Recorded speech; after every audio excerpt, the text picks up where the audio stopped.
सभी को जोहार दोस्तों। सभी को नमस्कार। आशा करते हैं कि आप सभी लोग बहुत अच्छा से होंगे और अपनी तैयारी को बहुत अच्छा तरीके से करें।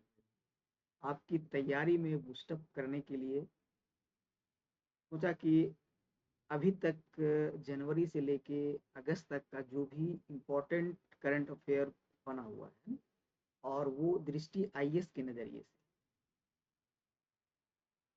पूरा अगस्त से लेके जनवरी तक पूरा जो है करंट अफेयर को हम लोग एक सिलसिलेवार ढंग से देखेंगे। और आशा करते हैं कि आपको ये करंट अफेयर बहुत अच्छा लगेगा। और यदि करंट अफेयर मेरा मेहनत अच्छा लगा हो, करंट अफेयर अच्छा यदि लगा हो, तो ज़रूर से ज़रूर सेशन को लाइक कर देना है और सब्सक्राइब कर दीजिएगा, तो और भी अच्छा हो जाएगा, ताकि आगे आने वाले वीडियो को और भी अच्छा तरीक़ा से आपके सामने हम लेके आ सकें, है ना। तो चलिए हम लोग ज़्यादा देर नहीं करेंगे, क्योंकि समय आप लोग का नज़दीक है एग्जामिनेशन का। तो इसको देखते हुए जो है हम लोग जो है आज जो है अभी हम लोग करने वाले अगस्त का, अगस्त कंप्लीट करके हम लोग जुलाई को करेंगे और इसी तरह के जो है हम लोग जनवरी तक कंप्लीट कर लेंगे, है ना। तो इसका जो है दृष्टि आईएएस को अभी तक हम देखे हैं, यहाँ से क्वेश्चन लगभग लगभग जो है आपका वो 90% 70% से लेके 90% क्वेश्चन आ ही जाता है ना, बहुत कम समय में, बहुत ज़्यादा नहीं होता है इसमें। 16-17 पेज रहता है और अच्छा तरीका से आप देखिएगा तो इंपॉर्टेंट जो भी करंट अफेयर बना हुआ रहता है वो आपसे जो है हम लोग कर लेते हैं इसमें। तो चलिए स्टार्ट करते हैं। और आज पहला जो हमारा सेशन लेके चलेंगे वो अगस्त का करंट अफेयर को देखेंगे, फिर हमारा जुलाई को देखेंगे, फिर फर्दर जून को देखेंगे, फिर मई को देखेंगे, अप्रैल, फिर मार्च, फिर 7 महीना 8 महीना का करंट अफेयर हम लोग देख लेंगे। तो मान के चलिए कि क्वेश्चन जो है सितंबर को नहीं देख रहे, क्योंकि सितंबर तक आपका जो है नहीं बनेगा, अगस्त तक आपका बन सकता है ना। सितंबर तो भी चल ही रहा है, ठीक है। तो चलिए सभी को पुनः पुनः सभी को जोहार। जल्दी से सेशन में जुड़ जाइएगा आप लोग और अच्छा तरीके से सेशन को देखिएगा, है ना। ये रिकॉर्डिंग हम कर ले रहे हैं आप लोग के लिए और आपका जो है प्रीमियर में ये क्लासेस चल जाएगी, है ना। तो वहाँ भी हम आपका जवाब दे देंगे। चलिए हम लोग स्टार्ट करते हैं। और आज जो हम लोग स्टार्ट करने वाले हैं वो जो आपका जो है करंट अफेयर किसका रहेगा भाई, तो करंट अफेयर आपका जो है वो अगस्त का रहेगा ना। किसका करंट अफेयर रहेगा, ये जो है करंट अफेयर आपका अगस्त का होगा। और अगस्त का 2024 का अगस्त का होगा ना। ठीक है, ये अगस्त जुलाई ये सब बहुत इंपॉर्टेंट टॉपिक बन जाता है, बहुत अच्छा क्वेश्चन जो है ये बनता है आपके लिए, है ना। ये भी बात आप ध्यान रखिएगा, ठीक है। चलिए हम लोग स्टार्ट करते हैं, ज़्यादा समय को नहीं लेंगे। क्या क्या इस पे देखेंगे, एक थोड़ा सा देख लेते हैं हम लोग। तो आपका जो है झारखंड में चेतावनी जारी हुआ है, इसके लिए कुछ देखेंगे। इसके बाद एनडीआरएफ बहुत इंपॉर्टेंट है, खासकर जीपीसी वालों के लिए बहुत इंपॉर्टेंट है। एनडीआरएफ ने झारखंड में बाढ़ से ग्रामीणों को बचाया, इससे रिलेटेड जो भी देखेंगे। झारखंड में किसानों के लिए ऋण माफी की सीमा बढ़ाई गई। अभी तो हम लोग पढ़ाए थे, कल जो हम लोग पढ़ाए थे, इसमें 50,000 था पहले भी, है ना। 50,000 था आपका सीमा ऋण माफी योजना का। अभी बढ़ा के उसको 2 लाख कर दिया गया है ना, इस वाला योजना में जो है 2 लाख कर दिया गया है, इसको हम लोग देखेंगे। इसके अलावा झारखंड हाईकोर्ट ने बांग्लादेश से अवैध अप्रवासन को रोकने के लिए चेतावनी दी है, इसके बारे में देखेंगे क्या है भाई। ये झारखंड का आदिवासी महोत्सव कब मनाया जाता है, इसके बारे में भी देखेंगे। ये आदिवासी संपत्तियों की सुरक्षा के शिविर जो लगा था, इसके बारे में देखेंगे। रोगियों के प्रति भेदभाव समाप्त करने का अभियान। ये ढाका, झारखंड में ढाका लिखा हुआ जो है घायल गिद्ध मिला है ना, ये भी देखेंगे। झारखंड में कार्मिकों की वीरता और सेवा पदक मिलेंगे, इसके बारे में देखेंगे। फिर मैया सम्मान योजना जो भी चल रहा है, इसके बारे में डिटेल से हम लोग देखेंगे। यहाँ से भी क्वेश्चन बनने की संभावना आपकी बन जाती है ना, क्वेश्चन बनने की संभावना जो है आपकी यहाँ से भी बनती है ना, ठीक है। इसके बाद जो है बहुत सी पंचायतें जो हैं टीबी मुक्त घोषित हुई है, इसके बारे में देखेंगे। और झारखंड मंत्रिमंडल ने बिजली बकाया बिल माफ कर दिया गया है। झारखंड में जो है वो बिजली बकाया बिल जो भी था वो माफ कर दिया गया है। तो इसके बारे में भी हम लोग बात करेंगे, है ना। ये बिजली जो जिनके पास ज़्यादा हुआ होगा उसके लिए जो है बहुत इंपॉर्टेंट है। चलिए तो हम लोग पढ़ेंगे झारखंड के बारे में और अगस्त का हम लोग देखते हैं ना। ये किसका है, ये अगस्त का है ना, पूरा का पूरा जो है अगस्त 2024 का है। आप लोग काम कर लीजिएगा, कॉपी कलम जरूर लेके बैठिएगा।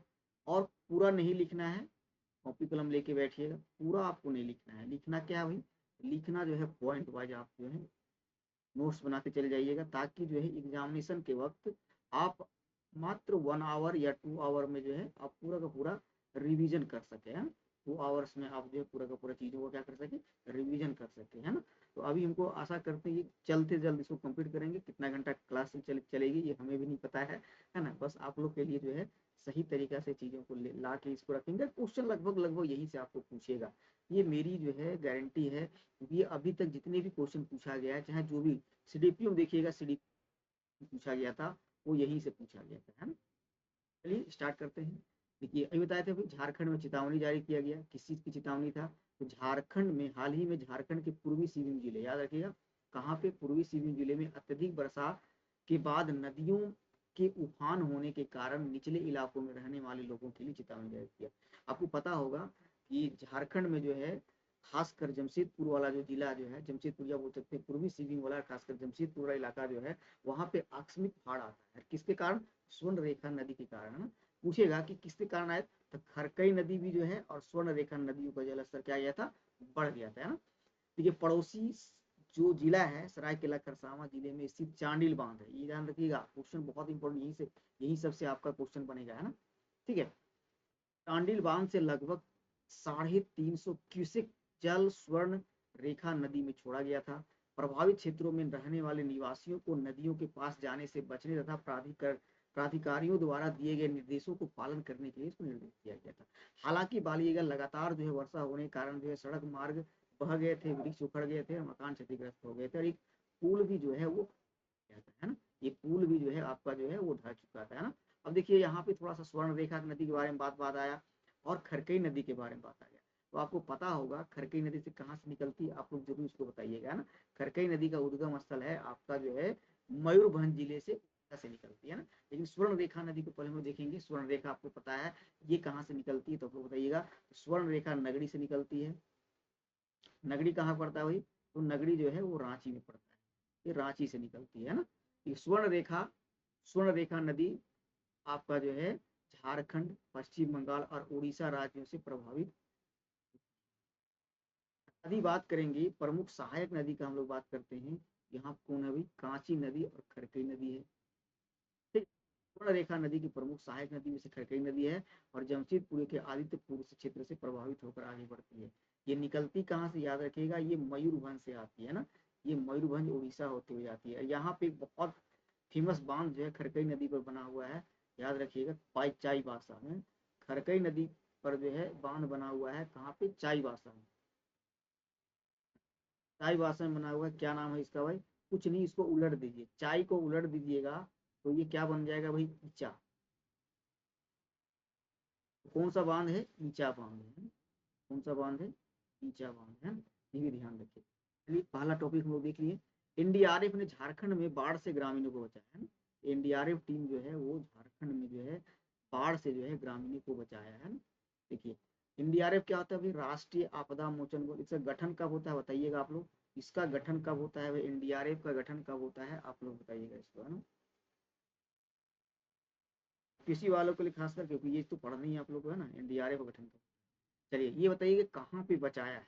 झारखंड के गढ़वा जिले में बाढ़ के पानी से फंसे सब 26 लोगों को ग्रामीण बचाया। अब बोलिएगा सर गढ़वा जिला में तो बाढ़ तो आता ही नहीं, वहाँ तो सूखा रहता है, लेकिन अभी जो है वहाँ पे बाढ़ आया है ना, और 26 ग्रामीणों को एनडीआरएफ टीम ने जो है बचाया था, है ना। याद रखिएगा। आपदा प्रबंधन एक्ट कब आया था, ये भी आप लोग बता सकते हैं। याद रखिएगा आपदा प्रबंधन एक्ट जो आया था, ये आया था आपका 2005 में, है ना। रखिएगा इसको, 2005 में आया, ठीक है। अब देखिए यहाँ पे इसका मुख्य बिंदु क्या होगा कि हरिहर पुल चौकी के पास सोन नदी के बाढ़ के पानी में ग्रामीण फंस गए थे। पूछ सकता है आपको, है ना। हरिहर पुलिस चौकी के पास सोन नदी के बाढ़ में पानी में जो है ग्रामीण लोग, क्योंकि आपको पता होगा सोन नदी जो है आपका कहाँ से निकलती है। सोन नदी आपको पता होगा, सोन नदी जो है, तो बात करेंगे लोग, सोन नदी यहाँ से निकलती है, और ये जो है कहाँ से, अमरकंटक, अमरकंटक से निकलती है ना। अमरकंटक से निकलती है, और ये जो है आपका और गढ़वा और पलामू का सीमा बनाते हुए ना, गढ़वा और पलामू को सीमा बनाते हुए लगभग 45 किलोमीटर सीमा बनाते हुए ये गंगा नदी में जाके मिल जाती है ना। कहाँ पे इसका मुहाना है, गंगा नदी में जाके मिल जाती है ना। हाँ, तो याद रखिएगा सोन नदी। पूछ सकता है गढ़वा, हाल ही में एनडीआरएफ ने एनडीआरएफ की टीम ने झारखंड में बाढ़ से ग्रामीणों को बचाया, किस नदी पे? सोन नदी पे बचाया, है ना। ठीक है, नदी जो एक बारहमासी नदी है जो मध्य भारत से होकर बसती है। यमुना नदी के बाद गंगा की दूसरी सबसे बड़ी दक्षिणी दाहिनी तट की सहायक नदी है, ये भी आप ध्यान रखिएगा, है ना। ये है ये नदी, ये जो है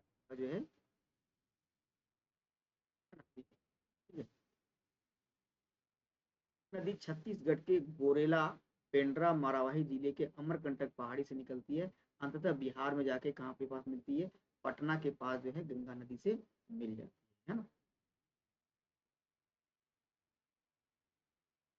अब आते हैं एनडीआरएफ के बारे में। आ गए एनडीआरएफ के बारे में थोड़ा सा पढ़ लीजिएगा कि एनडीआरएफ भारत में प्राकृतिक और मानव निर्मित आपदाओं के लिए विशेष प्रक्रिया के उद्देश्य से गठित एक विशेष बल है ना। जो है गठन जो होता है आपका 2006 में आता है, किसके तहत होता है? आपदा प्रबंधन एक्ट 2005 के तहत किया जाता है ना। इसका प्राथमिक उद्देश्य प्राकृतिक और मानव निर्मित आपदाओं पर जो है त्वरित कार्रवाई करके लोगों को बचाना है, प्रभावी प्रतिक्रिया देना होता है। संरचना में देखिएगा एनडीआरएफ में, एनडीआरएफ में कौन कौन से लोग होते हैं? तो बीएसएफ के जवान जाते हैं इसमें, इसमें सीआरपीएफ होगा ना, सीआरपीएफ है ना, केंद्रीय रिजर्व पुलिस बल के लोग जाते हैं, केंद्रीय औद्योगिक सुरक्षा बल सीआरपीएफ, सीएपीएफ ही है ना। ठीक है, तिब्बत पुलिस बल आईटीबीपी जाते हैं, फिर सशस्त्र सीमा बल जो है, फिर केंद्रीय सशस्त्र पुलिस बलों का जो है बटालियन इस पे जो है शामिल होता है। ये कौन बटालियन शामिल होता है ये बता दिए।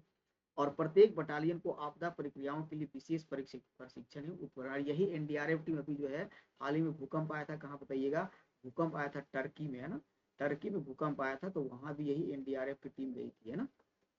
ठीक है, अब देखिए यहाँ बहुत इंपॉर्टेंट है किसानों आपदा, ये जो है आपका जो है बजट में हम लोग पढ़े थे 2024 और 25 वाला बजट में आपको बताए थे वहाँ पे कि 50,000 तक जो है माफी जो योजना, जो कृषि माफी योजना जो चल रहा था, तो पहले जो था किसान क्रेडिट कार्ड से जो 50,000 लिए हुए हैं उसे 50,000 का माफी था। लेकिन उसी 2024-25 के योजना में 2025-24 और 25 के बजट में ये बात बता दिया गया था कि जो है आपका जो है 50,000 से 2 लाख जो है कर दिया जाएगा आपका जो है कृषि ऋण माफी योजना, है ना।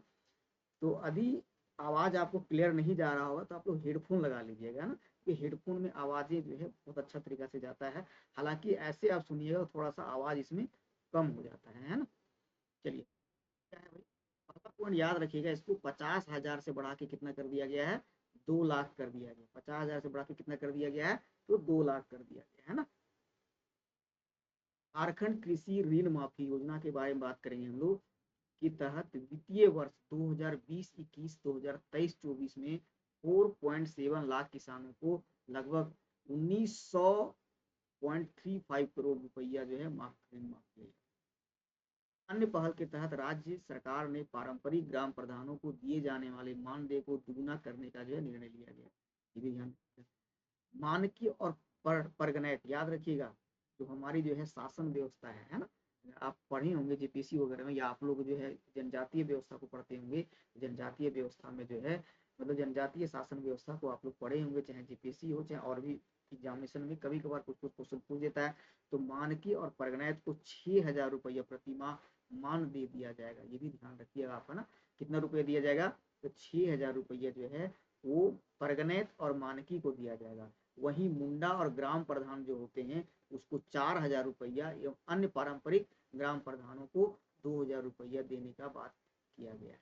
याद रखिएगा, जो मानकी जो होते हैं, जो बड़े होते हैं पद में, परगनैत जो होते हैं उसको 6,000 रुपया देने की बात किया गया है। वही मुंडा और मानकी जो ग्राम प्रधान होते हैं उसको 4,000 रुपये देने की बात किया गया है। इसके अलावा अन्य पारंपरिक जो होते हैं ग्राम प्रधान उसको 2,000 रुपया प्रति माह देने की बात किया गया है ना। 4,000, 6,000, 4,000 और 2,000 रुपया के बारे में हम लोग बातें करेंगे, है ना। पूछा जा सकता है भाई कृषि ऋण माफी योजना कब स्टार्ट हुआ, है ना। पूछा जा सकता है आपसे कृषि ऋण माफी योजना जो है सरकार के द्वारा जो है कब स्टार्ट किया गया, है ना। तो ये याद रखिएगा 1 फरवरी 2021 को जो है आपका कृषि ऋण माफी योजना स्टार्ट किया। कब किया गया? तो याद रखिएगा 1 फरवरी 2021 को, है ना। बहुत इंपॉर्टेंट पॉइंट है, 1 फरवरी 2021 को कृषि ऋण माफी योजना स्टार्ट किया गया था। इसका उद्देश्य क्या होगा? सिंपल सी बात है कि राज्य के किसानों को जो अल्पकालिक कृषि ऋण के बोझ से क्या कर देना, उन्हें मुक्त कर देना है ना, ताकि क्या कर सके, फसल ऋण धारक की ऋणता पात्रता में सुधार करना, नई फसल के लिए ऋण सुनिश्चित करना, कृषक समुदाय के पलायन को रोकना, खासकर जो कृषक लोग जो हैं वो अपने झारखंड को छोड़ के अन्य राज्यों में चले जा रहे हैं, उनको रोकने का प्रयास करना है ना, और कृषि अर्थव्यवस्था को मजबूत करना, क्योंकि कृषि ऋण माफी हम लोग कर देंगे तो कहीं ना कहीं जो आपको क्या होगा, कहीं ना कहीं जो है कृषि कृषक लोग जो हैं, किसान लोग हमारे भाई बहन जो हैं वो क्या करें, किसान भाई लोग जो हैं वो क्या करेंगे भाई, उनका जो है बोझ जो है कम से कम 50,000 का बोझ या 2 लाख का बोझ बहुत बड़ा बोझ होता है, उनके सिर से यदि हट जाएगा तो वो आसानी से बिना चिंता मुक्त भय से होकर जो है वो खेती को करेंगे और अच्छा पैदावार होगा, है ना।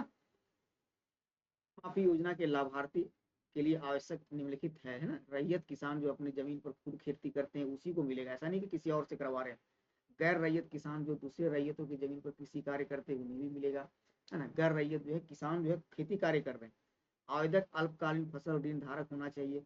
फसल ऋण झारखंड में स्थित योग्य बैंक से ही जारी होनी चाहिए, ऐसा नहीं कहीं और से लिया हुआ है। झारखंड राज्य किसान की आयु 18 वर्ष से अधिक होनी चाहिए, है ना, और किसान के पास वैध आधार संख्या होना चाहिए। इसके अलावा किसान क्रेडिट कार्ड धारक एवं वैध राशन कार्ड धारक होने चाहिए, है ना। एक एक ही फसल ऋण रखने वाले सदस्य पात्र होंगे, ऐसा नहीं है कि एक ही परिवार में मान लीजिए कि अलग अलग लोग जो है, जैसे मान लीजिए कि किसी महिला ले रही है तो कोई पुरुष ले रही है, ऐसा नहीं है। एक ही परिवार के एक ही जो है सदस्य होंगे वो पात्र होंगे। आवेदक के पास मानक फसल ऋण खाता अपनी होनी चाहिए, है ना। अब आते हैं झारखंड हाईकोर्ट, अभी हाल ही में बहुत ज्यादा जो है इस पे जो है हमारे जो है कहाँ गोड्डा के जो है सांसद जी है, क्या नाम उनका, निशिकांत दुबे जी, है ना, वो जो बार बार जो है इस बात को लेके उठा रहे थे, है ना। हालांकि हाईकोर्ट भी जो है बांग्लादेश से अवैध अवैध प्रवासी जो आ रहे हैं, अप्रवासन को लेकर चेतावनी दी है ना। में क्यों रहा, तो यहाँ से क्वेश्चन जो है आपका बन सकता है, कुछ क्वेश्चन आने का संभावना। चर्चा में क्यों था भाई, हाल ही में झारखंड उच्च न्यायालय ने राज्य सरकार को संथाल परगना के रास्ते राज्य में प्रवेश करने, किधर से आ रहे हैं भाई, संथाल परगना द्वारा जो है वो कहाँ पे आ रहे हैं, जो अवैध बांग्लादेशी हैं। अवैध कहने का मतलब है जो किसी प्रकार का अपना जो है वो ना उसके पास क्या है, ना तो उसके पास वीजा है, ना उसके पास कुछ इस प्रकार का, वो डायरेक्ट जो है हमारे भारत में प्रवेश कर रहे हैं, है ना, या झारखंड में डायरेक्ट जो संथाल परगना के होते हुए जो है आ रहे हैं ना। इसके कार्रवाई करने का उद्देश्य कौन दिया भाई, हाईकोर्ट दिया है ना, याद रखिएगा इसको। न्यायालय ने बांग्लादेश में वर्तमान अस्थिर स्थिति के कारण अवैध प्रवासन बढ़ने की संभावना को व्यक्त किया है। हालांकि जो है पीठ ने सूचना ब्यूरो के निदेशक, सीमा सुरक्षा बल बीएसएफ महानिदेशक, भारत के मुख्य चुनाव आयुक्त और भारतीय विशिष्ट पहचान पत्र के महानिदेशक को पक्ष में बनाने का आदेश दिया। इसके अलावा जो है न्यायालय ने नोटिस जारी करते हुए जवाब दाखिल करने का निर्देश दिया गया। इसकी अतिरिक्त बात करेंगे, सिफारिश की सरकार आधार कार्ड और मतदाता पहचान पत्रों को औचक निरीक्षण करने का भी ऑर्डर दिया। जान रहे हैं बांग्लादेश की स्थिति अभी जो है बहुत खराब स्थिति में चल रहा है बांग्लादेश, विरोध प्रदर्शन और अशांति, बांग्लादेश में नौकरी कोटा के मुद्दे पर जो प्रदर्शन हो रहा था, है ना, जो सत्तावादी नीतियों और विपक्ष के दमन से प्रेरित था, जिसके कारण वहां पे क्या हो गया भाई, अशांति उत्पन्न हो गई। और जो 2008 में शेख हसीना जो कार्यकाल में सबसे अधिक समय से कार्य कर रही थी, उन्हें क्या हो गया भाई, उन्हें जो है यहाँ से छोड़ के अभी जो है भारत में शरण ली हुई है ना। अब जो है आर्थिक चुनौतियां जो है यहाँ पे देखिए, एक्चुअली जो है कोविड-19 महामारी से देश के आर्थिक सुधार को लेकर चिंताएं उत्पन्न हुई थी, जो पहले से ही मुद्रास्फीति और मुद्रा अवमूल्यन से प्रभावित थी, है ना। मुद्रास्फीति जान रहे, महंगाई बढ़ जाना, मुद्रा अवमूल्यन करना मतलब अपने पैसा का मूल्य जानबूझ के क्या करता है सरकार, गिरा देती है, ताकि वहां पे क्या हो सके, ताकि वहां पे जो है आपका एफडीआई आ सके, विदेशी मुद्रा भंडार आ सके, है ना। राजनीतिक परिदृश्य अभी देखिएगा, बांग्लादेश सेना की अंतरिम सरकार बनाने के लिए तैयार है, जो स्थिति में अस्थिरता को प्रदर्शित करता है। आखिर मोहम्मद यूनिस जो वहाँ पे ये सरकार बनाए हुए अंतरिम सरकार का हेड अभी वही है। कट्टरपंथी इस्लामी शक्तियों की संभावना, वापसी बांग्लादेश में धर्म निरपेक्ष शासन के लिए खतरा बन सकती है, बन भी चुकी है। निर्यात प्रभाव में व्यवधान हो सकता है, जैसे बांग्लादेश का कपड़ा क्षेत्र जो है अभी देख रहे हमारा रेमंड जो है वहाँ रेमंड था, रेमंड उठा के यहाँ पे आ गया है ना। इस प्रकार के बहुत ज्यादा वहाँ पे प्रभावित हो सकता है, और खासकर वैश्विक वस्त्र के लिए, जब भारत अब जब आजाद हुआ था हमारा 1947 में, तो पाकिस्तान बनता है भाई, पाकिस्तान बनता है तो पूर्वी पाकिस्तान होता है आज का बांग्लादेश, और पश्चिमी पाकिस्तान जो आज का पाकिस्तान है ना। तो हम लोग, हमारी सबसे बड़ी विडम्बना ये हो गई थी कि वस्त्र उद्योग में हम लोग बहुत ज्यादा आगे थे, तो बांग्लादेश बन जाने के कारण वस्त्र तो मतलब कि क्षेत्र जो है बांग्लादेश चला गया, और हमारे पास पूरा का पूरा मशीनरी रह गया था, तो हमारी बहुत ज़्यादा स्थिति खराब हो गई थी उस वक्त, है ना। बांग्लादेश वैश्विक वस्त्र उद्योग में बहुत ज़्यादा आगे है। कपड़ों में वैश्विक व्यापार में व्यापार बोलिएगा तो 7-9 छोटा सा देश है, लेकिन 7-9% जो है हिस्सा रखता है, भी बहुत याद रखिएगा। देश का 45 बिलियन अमेरिकी डॉलर का प्रधान परिक्षेत्र है, जिसमें 4 मिलियन से अधिक कर्मचारी कार्यरत है। सबसे ज्यादा कार्यरत है जो किसी की वस्त्र वाले क्षेत्र में। व्यापारिक निर्यात का 85% से अधिक प्रतिनिधित्व करता है ये।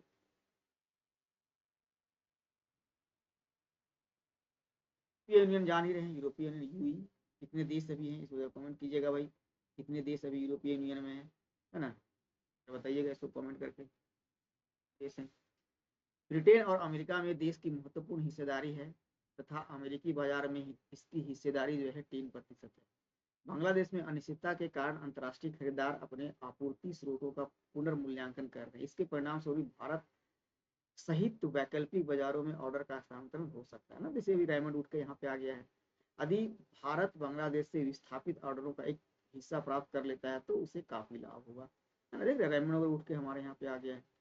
यदि बांग्लादेश के कपड़ा उद्योग 10 से 11% त्रिपुर इसे भारतीय केंद्रों की ओर स्थानांतरित कर दिया जाए तो भारत के मासिक कारोबार में 300 से 400 मिलियन अमेरिकी डॉलर अतिरिक्त वृद्धि हो सकती है ना।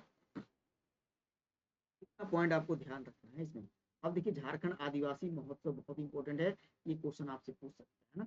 हाल ही में जो है विश्व आदिवासी दिवस जो है उपलक्ष्य 2 दिवसीय झारखंड आदिवासी महोत्सव जो है रांची के कहाँ मनाया गया था भाई, बताइएगा। इसमें आदिवासी संस्कृति, खान पीन और जीवन शैली पर प्रकाश डाला गया था ना, ठीक है। और ये कहाँ पे मनाया गया था आदिवासी महोत्सव, आप लोग बताइएगा।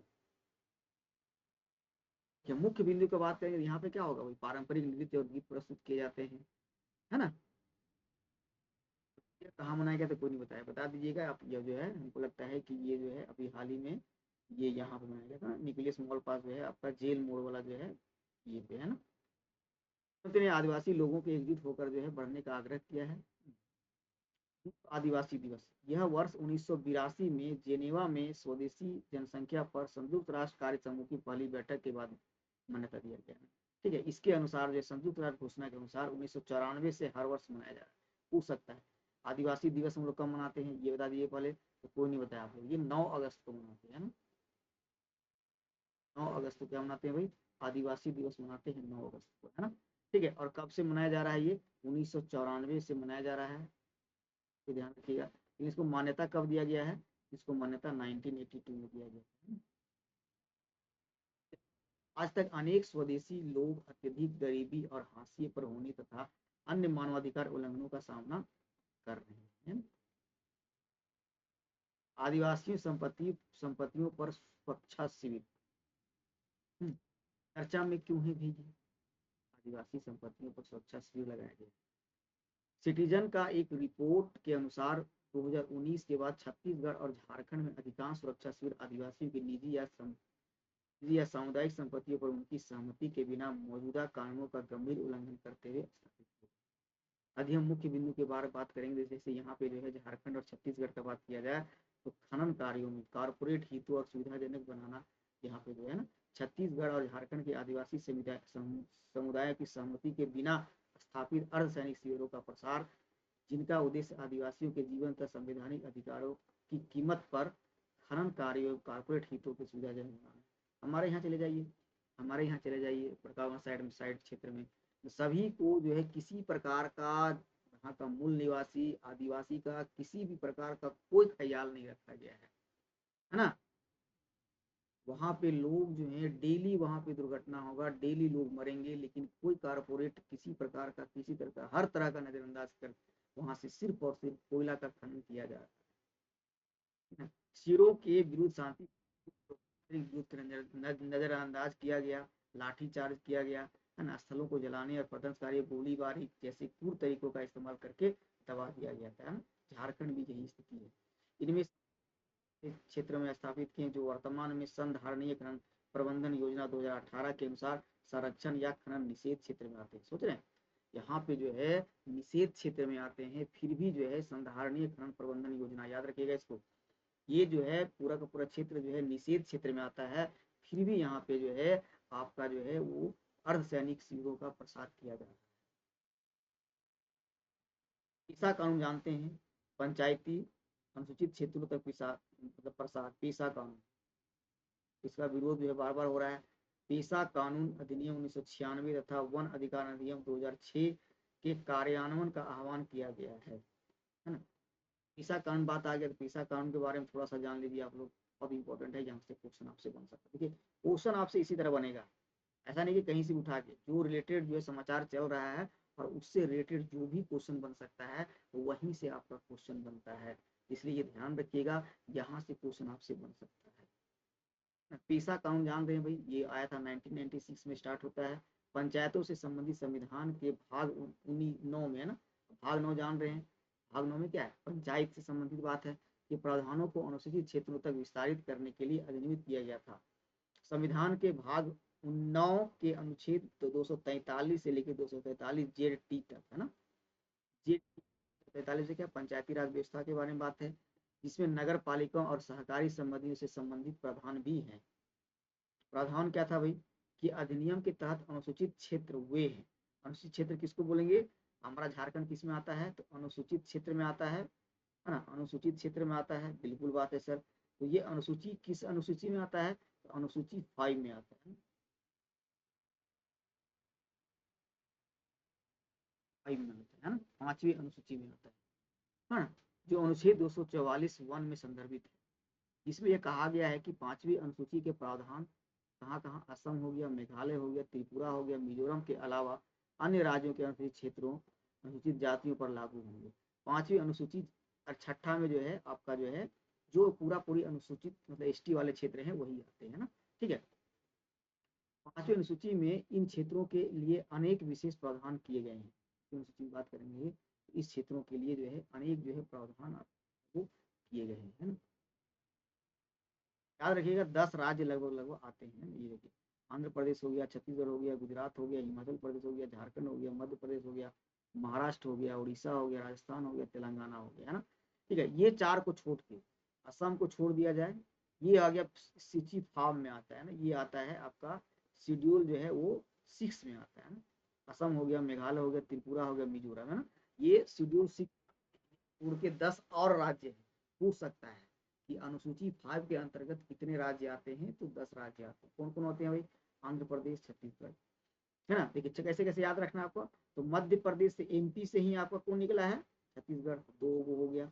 फिर है देखिए, आप देखिए फिर देखिएगा आप जो है, आपका जो है आपका देखिएगा गुजरात और महाराष्ट्र पहले एक ही था, गुजरात हो गया और महाराष्ट्र हो गया, 4 गो हो गया, है ना। फिर देखिए उड़ीसा हो गया, झारखंड सटा हुआ, उड़ीसा भी है, झारखंड तो है ना, झारखंड भी है, उड़ीसा भी है, सटा हुआ, छत्तीसगढ़ तो बता ही दिए, एमपी वाला क्षेत्र हो गया, आंध्र प्रदेश हो गया, है ना, और आंध्र प्रदेश से ही तेलंगाना निकला है।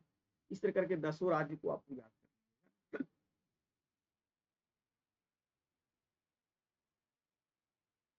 वन अधिकार अधिनियम बहुत इंपॉर्टेंट है, ये भी याद रखिए, एक्ट, फॉरेस्ट रेगुलेशन एक्ट 2006 में आया था। रहने वाले अनुसूचित जातियों, जनजातियों और अन्य पारंपरिक वनवासियों को वन भूमि पर औपचारिक रूप से वन अधिकारों तक कब्जे को मान्यता देने एवं प्रदान करने के लिए पेश किए गए थे, जो इन वनों में पीढ़ियों से रह रहा है, पीढ़ियों मतलब लगभग 75 साल से, है ना, याद रखिएगा 75 साल या फिर 3 पीढ़ी से, डिटेल पढ़िएगा तो ये आपको समझ में, 75 साल या फिर 3 पीढ़ी से जो रहते आ रहे हैं ना। तो उद्देश्य के बारे में बात करेंगे तो औपनिवेशिक और उत्तर औपनिवेशिक भारत के वन प्रबंधन नीतियों के कारण वन निवासी समुदायों द्वारा झेले गए ऐतिहासिक अन्याय को संबोधित करना, जो वनों के साथ उनके दीर्घकालिक सहजीवी संबंधों को जो है बनकर विफल रहे हैं। बस ये ध्यान रखिएगा कि वन अधिकार अधिनियम क्या था, वनवासी और जो अनुसूचित जनजाति हैं उसके लिए जो है 2006 में जो है, जो भी 75 साल से जो है अनुसूचित लोग, जनजाति लोग रह रहे हैं या फिर वन भूमि में जो रह रहे हैं, उन्हें का अधिकार देने के बारे में बात किया गया था। आगे बढ़ते हैं।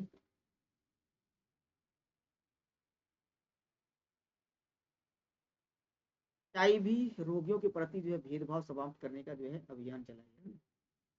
ठीक है, किस प्रकार का अभियान था भाई, यहाँ याद रखिएगा, एचआई खासकर जो है HIV, human immuno deficiency virus, है ना, एचआईवी, रोगियों के खिलाफ भेदभाव को खत्म करने के लिए जागरूकता चलाया गया था। कब चलाया गया था? 1 सितंबर 2024 को एक अभियान शुरू किया जाएगा, है ना, याद रखिएगा। हाँ सर, इसकी घोषणा डॉक्टर श्यामा प्रसाद मुखर्जी विद्यालय के सभागार में आईईसी सूचना शिक्षा संचार अभियान के द्वारा स्टार्ट किया था। खासकर झारखंड राज्य एड्स नियंत्रण सोसाइटी के निदेशक यह अभियान जिला, प्रखंड और गांव स्तर पर चलाएंगे, है ना। खासकर जो है युवाओं को एचआईवी और यौन संचारित रोगों के प्रति जागरूक बनाने का काम किया गया है। एचआईवी क्या होता है भाई? आपको पता होगा, ह्यूमन इम्यूनो डिफिशियंसी वायरस क्या होता है, इसको बोलते हैं एचआईवी। यह क्या करता है भाई? मानव शरीर की प्रतिरक्षा प्रणाली को बहुत ज्यादा क्षति कर देता है, ताकि कोई भी रोग आपको आराम से अटैक कर सके और वो रोग आपको ठीक होगा। यदि सर्दी हो गया तो आपको हमेशा सर्दी ही रहेगा, है ना। यह मुख्य रूप से CD4 प्रतिरक्षा कोशिकाओं को लक्षित करता है, उन्हें नुकसान पहुंचाता है।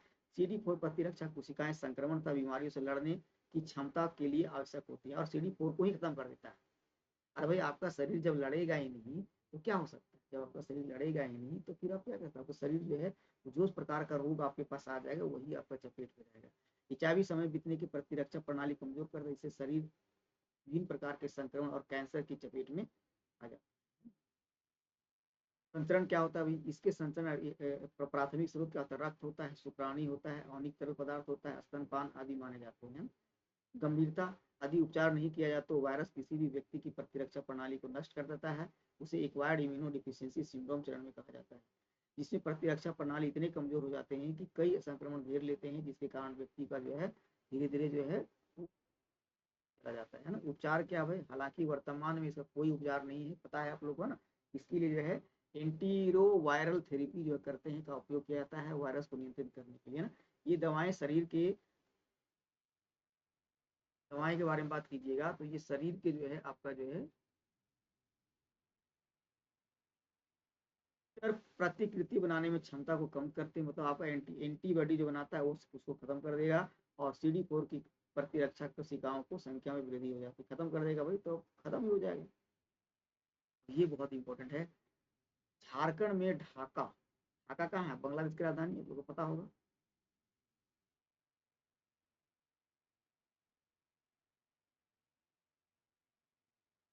बांग्लादेश की क्या है भाई? राजधानी है।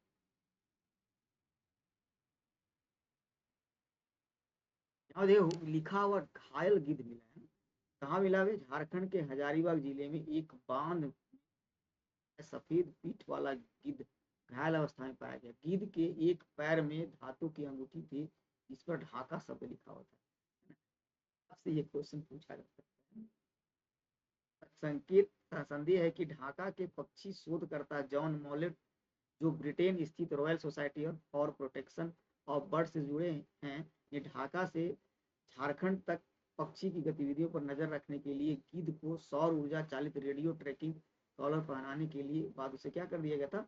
छोड़ दिया गया था ना। कहाँ तक जाता है ये लोग, है ना। अब भारतीय गिद्ध जो है आपका देख रहे हैं, ये सफेद पीठ वाला है। पीठ क्या है इसका? सफेद है पूरा। वैज्ञानिक नाम इसका क्या होता है? चिप्स बेंगलोसिस, है ना। बंगाल का है इसलिए, है ना, बेंगलालेंसिस, है ना, बंगालेंसिस।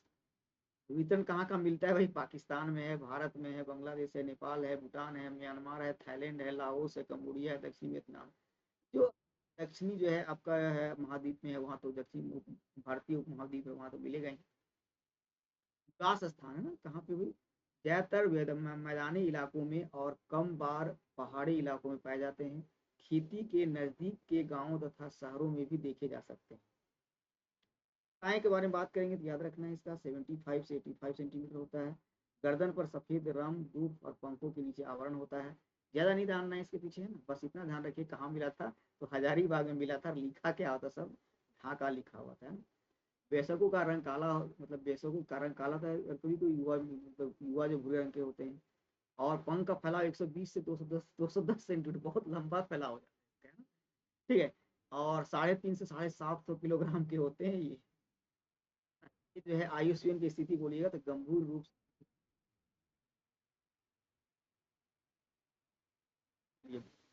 झारखंड के कार्मिकों को वीरता और सेवा पदक मिलेंगे। तो स्वतंत्रता 78वें स्वतंत्रता दिवस समारोह में जो है तहत दिल्ली में आयोजित एक विशेष समारोह में झारखंड के 19 कर्मचारियों को याद रखना है। 19 कर्मचारियों और अधिकारियों को उनके अनुकरणीय सेवा द्वारा जो है बहादुरी के लिए सम्मानित किया गया। हवा के पुलिस अधीक्षक, याद रखिएगा, superintendent of police SP Deepak Kumar Pandey को इनामी नक्सली को मार गिराने के लिए वीरता पदक दिया गया। वीरता पदक पाने वाले अन्य लोगों में उप निरीक्षक विश्वजीत प्रताप, बस ये याद रखें, ये बहुत इंपॉर्टेंट है, इसको है ना, उसके बाद जो है आप ज्यादा याद नहीं रख सकते हैं, पढ़ सकते हैं। क्या देखिए, झारखंड के 11 पुलिसकर्मियों को सराहनीय सेवा पदक दिया गया है, किसको दिया गया ये आपको नहीं पता। पुरस्कार में भी हम लोग जाएंगे।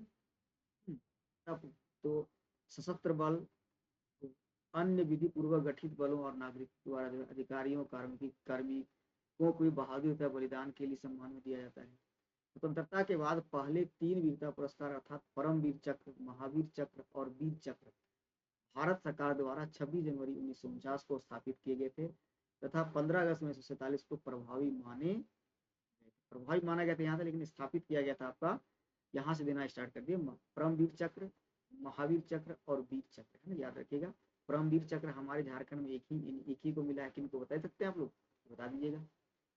इसके बाद भारत सरकार द्वारा जो है 4 जनवरी 1992 को अन्य 3 वीरता पुरस्कार अशोक चक्र फर्स्ट, अशोक चक्र सेकेंड और अशोक चक्र थर्ड की स्थापना किया गया।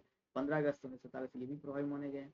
1967 में इन पुरस्कारों का नाम बदलकर क्या कर दिया गया भाई, अशोक चक्र पहला होता है तो शांति के क्षेत्र में दिया जाता है, फिर कीर्ति चक्र, फिर आपका हो गया शौर्य चक्र, है ना, ठीक है, शांति के क्षेत्र में ये दिया जाता है। पुरस्कारों की घोषणा वर्ष में 2 बार की जाती है, एक तो पहले गणतंत्र दिवस के अवसर पर, फिर स्वतंत्रता दिवस के अवसर पर ना। याद रखिएगा, इन वीरता पुरस्कारों की घोषणा जो है पूछ सकता है, क्योंकि आपका जो है एसएससी में इस प्रकार का क्वेश्चन पूछा जा सकता है ना। याद रखिएगा, वीरता पुरस्कारों की घोषणा वर्ष में 2 बार होती है। कब कब होता है भाई, एक तो 15 अगस्त के समय होता है और एक आपका जो है स्वतंत्रता के दिवस में होता है, 26 जनवरी में होता है, 26 जनवरी में होता है एक, और एक आपका जो है स्वतंत्रता दिवस बात करेंगे 15 अगस्त को होता है। अब देखिए, यहाँ जो है युद्धकालीन वीरता पुरस्कार होता है, एक शांतिकालीन वीरता पुरस्कार होता है ना। ये पुरस्कार शत्रु के सामने बहादुरी के लिए दिए जाते हैं। कौन कौन पुरस्कार हो गया भाई, तो परमवीर चक्र, है ना, तो परमवीर चक्र जो है, परमवीर चक्र आपका जो महावीर चक्र आपका हो गया, वीर चक्र ये आपका जो किसमें दिया जाता है भाई, ये जो है आपका जो है युद्ध शत्रु के सामने बहादुरी के लिए जाते हैं। वही बात करेंगे कि शांतिकालीन वीरता पुरस्कार, ये पुरस्कार शत्रु के विरुद्ध बहादुरी के अलावा अन्य कार्यों के लिए भी ये दिया थे। डॉक्टर को भी दिया गया था, कौन कौन से डॉक्टर साहब थे जो आग लग गया था वहां से, बहुत अपना जान उनको गंवाना पड़ा था, और उन्हें जो है इसी कारण उन्हें जो है वीरता पुरस्कार भी दिया गया था। हालांकि जो बहुत इसमें जो है मतलब बीच में जो है बात जो है, जिनको मम्मी पापा को जो उनकी पत्नी जो है नाम था भाई, बता दीजिए इसको, मैं नाम बोल रहा हूँ, बताया जो चली गई थी, है ना, अपना जो है वो पंजाब चली गई थी, है ना। तो परमवीर चक्र, अशोक चक्र, महावीर चक्र, कीर्ति चक्र, वीर चक्र, शौर्य चक्र, ये है आपका जो है वरीयता क्रम है ना। कभी कभी ये पूछ देगा तो याद रखिएगा, ये जो है परमवीर चक्र के बाद अशोक चक्र, है ना, ऐसे है ना। फिर यहाँ पे आपका अशोक चक्र मिलता है, यहाँ पे अशोक चक्र हो गया, फिर कीर्ति चक्र हो गया, आपका शौर्य चक्र हो गया, ऐसे चलेगा। पहले परमवीर चक्र चलेगा, फिर अशोक चक्र चलेगा, फिर महावीर चलेगा, फिर कीर्ति चलेगा, फिर वीर चलेगा, फिर शौर्य चलेगा, है ना। जो है इसका जो है मैया सम्मान योजना बहुत ही इंपॉर्टेंट है, बहुत ही चर्चित है ना, बहुत ही इंपॉर्टेंट है और बहुत ही आपका चर्चित है।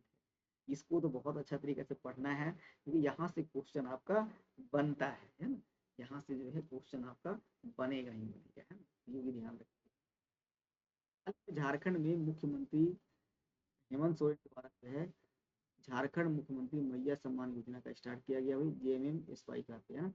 इस योजना के तहत गरीबी रेखा से नीचे जीवन यापन करने वाले परिवारों को 21 से 50 वर्ष तक आयु के लिए हर एक प्रत्येक महिला को कितना दिया जाएगा, 1000 रुपये दिया जाएगा, आप लोग को पता होगा, है ना। और ये DBT के तहत दिया जाएगा, है ना, किसके तहत दिया जाएगा, ये DBT के तहत दिया जाएगा, है ना। माध्यम से प्रति वर्ष सभी पात्र महिलाओं को बैंक खाते में कुल 1 साल में कितना रुपये भेजा जाएगा, 12,000 रुपया जो है प्रत्येक वर्ष दिया जाएगा, है ना, ताकि जो है सभी वर्गों और समुदाय को सर्वांगीण विकास हो सके। विभिन्न महत्वाकांक्षी योजनाएं की शुरुआत किया गया। हालांकि राज्य सरकार ने 50,000 रुपये के बजाय 2 लाख रुपये तक कृषि माफ करने का निर्णय भी लिया गया है, बताए थे भी। है ना। इसके अलावा सावित्रीबाई फुले समृद्धि योजना से सरकारी बालिकाओं को लाभ मिल रहा है तथा शिक्षा को मजबूत करने के लिए भी जो मॉडल स्कूल चलाए जा रहे हैं। मुख्यमंत्री रोजगार सृजन योजना के तहत लोगों को रियायती दरों पर ऋण भी उपलब्ध करवाया जा रहा है ना। तो देख लीजिए, मुख्यमंत्री रोजगार सृजन योजना की बात करेंगे तो 18 से 45 वर्ष के आयु वाले युवा वर्गों को अपना व्यवसाय शुरू करने के लिए न्यूनतम दर पर 25 लाख रुपये का ऋण उपलब्ध कराया जा सकता है। देखिएगा, 25 लाख रुपये तक आपको ऋण दिया जा सकता है। हालांकि साथ ही सरकार जो है 40% अनुदान सब्सिडी या 5 लाख रुपये प्रदान किए जाएंगे। 5 लाख तो मतलब ज्यादा से ज्यादा 40% दे सकता है या फिर 5 लाख रुपये से ज्यादा। यदि मान ली 25 लाख रुपये दे दिए तो आपको 5 लाख से ज्यादा जो है आपको छूट नहीं। अनुसूचित जाति, अनुसूचित जनजाति, अल्पसंख्यक, पिछड़ा वर्ग और सखी मंडल से जुड़ी महिलाएं इसका जो है लाभ का एक समूह है जो अपने जीवन स्तर और सामाजिक आर्थिक स्थिति को सुधारने के लिए एक साथ आती हैं और एक साथ जो है ये लोग काम। सावित्रीबाई फुले समृद्धि योजना का बारे में बात किए, जान ही रहे बालिका शिक्षा बाल विवाह को समाप्त करने के लिए महिला सशक्तिकरण पर। हालांकि ये था पहले सुकन्या योजना 2019 में चला था, है ना, 2019 में चला था। इन्हीं किसी का नाम जो है 2022 में जो है आपका जो है सावित्रीबाई फुले समृद्धि योजना जो है कौन कर दिए, हेमंत सोरेन जी जो है इनका नाम सावित्रीबाई फुले योजना, है ना। 8 क्लास से लेके आपको मिलेगा, 8 क्लास से लेके 9 मिलेगा, 10 मिलेगा, है ना। ठीक है, यहाँ पे 2,500 मिलेगा, यहाँ 2,500 मिलेगा, यहाँ 5,000 मिलेगा, फिर 11 12 फिर 2,500 2,500 5, यहाँ 5,000 5,000 5,000 मिलेगा, है ना। तो 5 5 15 हो गया और इधर हो गया आपका 2,500 5, तो कितना हो गया 20,000 मिलेगा। और 20,000 आपको एक मुश्त मिलेगा, तो 40,000 रुपये आपको मिलेगा, है ना। अच्छी शिक्षा के लिए 40,000 रुपये की सहायता दिया जाएगा, है ना। मतलब कहने का मतलब 8वां क्लास रहिएगा तो आपको यहाँ पे 2,500 मिलेगा, है ना। और फिर आप मान लीजिए 9 में चले गए तो आपको 5,000 रुपये मिलेगा, है ना। 8वां में 2,500 ही मिलेगा, है ना। और 10वां चले गए तो आपको फिर 5,000 रुपये मिलेगा। फिर आपका 11वां चले गया, 12वां चले गए तो भी आपको कितना मिलेगा 5,000 मिलेगा और 5,000 मिलेगा। तो ये तो कितना हो गया यहाँ पे 5 या 15 हो गया और 5 20 हो गया। और जब आप 18 साल के ऊपर हो जाएंगे 18 19 साल में तो आपको फिर से 20,000 रुपये मिल जाएगा। एक एक मुश्त आपको क्या मिलेगा 20,000 रुपये मिलेगा, यानी कि आपको टोटल कितना मिलेगा 40,000 रुपये दिया जाएगा, है ना। ये भी ध्यान रखिए कि डायरेक्ट आपसे क्वेश्चन बन सकता है इस प्रकार का क्वेश्चन, है ना।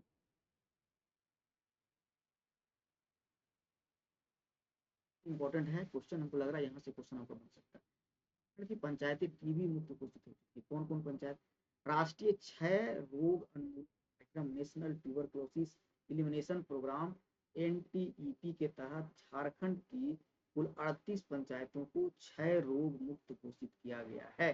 बहुत बहुत इंपॉर्टेंट क्वेश्चन है, इसको आप ध्यान में रख लीजिएगा, है ना। कितनी पंचायतों को, तो 38 पंचायतों को, है ना। 38 पंचायतों को जो है आपका जो है वो मुक्त कर दिया गया है। किससे, टीबी से जो है, टीबी से जो है वो मुक्त कर दिया गया है।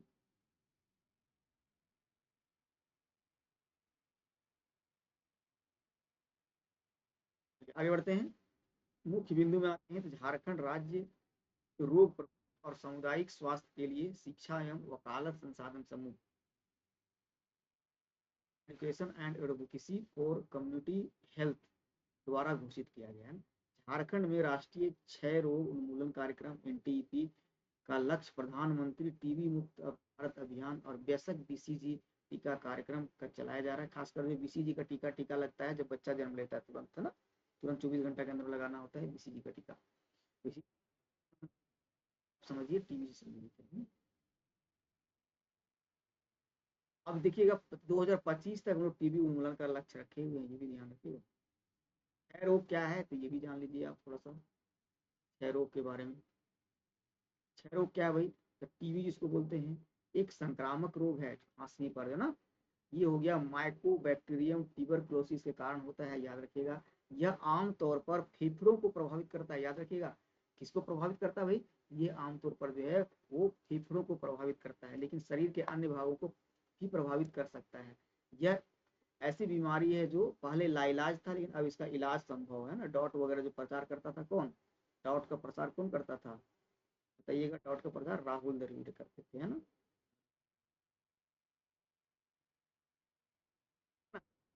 संचरण, टीबी एक व्यक्ति से दूसरे व्यक्ति में वायु के माध्यम से संचित करना करता है। जब फेफड़ों की टीबी से पीड़ित व्यक्ति खांसता या छींकता है या थूकता है तो टीबी के कीटाणु जो है वायु में क्या करते हैं, संचरित हो जाते हैं और इसे किसी दूसरे व्यक्ति को प्रभावित कर सकते हैं। इसलिए बोला जाता है कि आप छींकिएगा, थूकिए या कुछ भी करिएगा तो आप क्या कीजिएगा, हाथ रख के, है ना, खांसना है, छींकना है ना। ठीक है, लक्षण के बारे में बात करेंगे तो सक्रिय फेफड़े के टीबी के सामान्य लक्षण, खांसी, साथ बलगम, कभी कभी खून आना, सीने में दर्द होना, कमजोरी, वजन कम हो जाना, इस प्रकार रात में पसीना खूब आना। टीका को कौन सा लगता है, अभी टीका किए तो एक बैसिल्स कैलमेट गुएरिन है ना, बैसिल्स कैलमेट, है ना, गुएरिन, बीसीजी, इसको फुल फॉर्म याद रखिएगा, बीसीजी, बैसिल कैलमेट गुएरिन, टीबी के लिए एक टीका है जो बचपन में ही आपको जन्म के बाद लगता है। चलिए, प्रधानमंत्री टीबी मुक्त भारत अभियान चल रहा है, ये भी ध्यान रखिएगा। 2025 तक जो है टीबी उन्मूलन को खत्म करने के बारे में बात कर रहा है, और ये स्वास्थ्य एवं परिवार कल्याण मंत्रालय, ministry of health and family welfare, Mahua, MOHFW के तहत जो है किया जा रहा है। टीबी रोगियों को उपचार के लिए उद्देश्य क्या हुई, बेहतर अतिरिक्त रोगी सहायता प्रदान करना, 2025 बता दी समाप्त करने के बाद किया गया है, और खासकर कॉर्पोरेट सामाजिक उत्तरदायित्व, कॉर्पोरेट सोशल रिस्पॉन्सिबिलिटी, CSR गतिविधियों को लाभ उठाना है, इसके तहत जो है किया जा रहा है ना। तो चलिए हम लोग जो है देख लिए, क्या हम लोग अगस्त का पूरा हम लोग कंप्लीट कर चुके हैं। आएगा तो यहाँ से आपका क्वेश्चन बनने की संभावना जो है वो बन जाती है ना। ठीक है, चलिए तो हम लोग फिर अब चलते हैं जुलाई में आते हैं, हम लोग किस में आते हैं भाई, तो हम लोग आते हैं जुलाई में।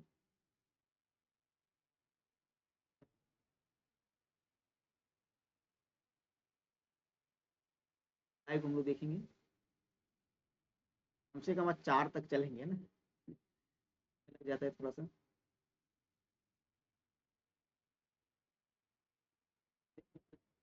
जुलाई को देखने वाले हैं, लेके ही बैठिएगा आप लोग, और जो जो मेन पॉइंट है उसको नोट करते जाना है ना। 15-20 को तो है ही, इससे ज़्यादा कोई बनता नहीं है। पहला तो पॉइंट बहुत अच्छा है, संथाल विद्रोह, 159वीं वर्षगांठ मनाया गया, ये क्वेश्चन आपसे बन सकता है। झारखंड के मुख्यमंत्री के रूप में हेमंत सोरेन की पुनः वापसी हो जाती है। झारखंड उच्च न्यायालय के नए मुख्य न्यायाधीश बनते हैं। कैमरून में झारखंड के मजदूर फंस गए हैं, इसके बारे में बात करेंगे। झारखंड के नए कार्यवाहक मुख्य न्यायाधीश जो है उसके बारे में, उनके बारे में बात करेंगे, है ना। फिर झारखंड ने बाढ़ प्रभावित असम को सहायता प्रदान की, इसके बारे में हम लोग बात करेंगे। झारखंड ने बाढ़ प्रभावित असम को सहायता प्रदान की, इसके बारे में बात करेंगे। मुख्यमंत्री बहन बेटी स्वावलंबन प्रोत्साहन योजना के बारे में बात करेंगे।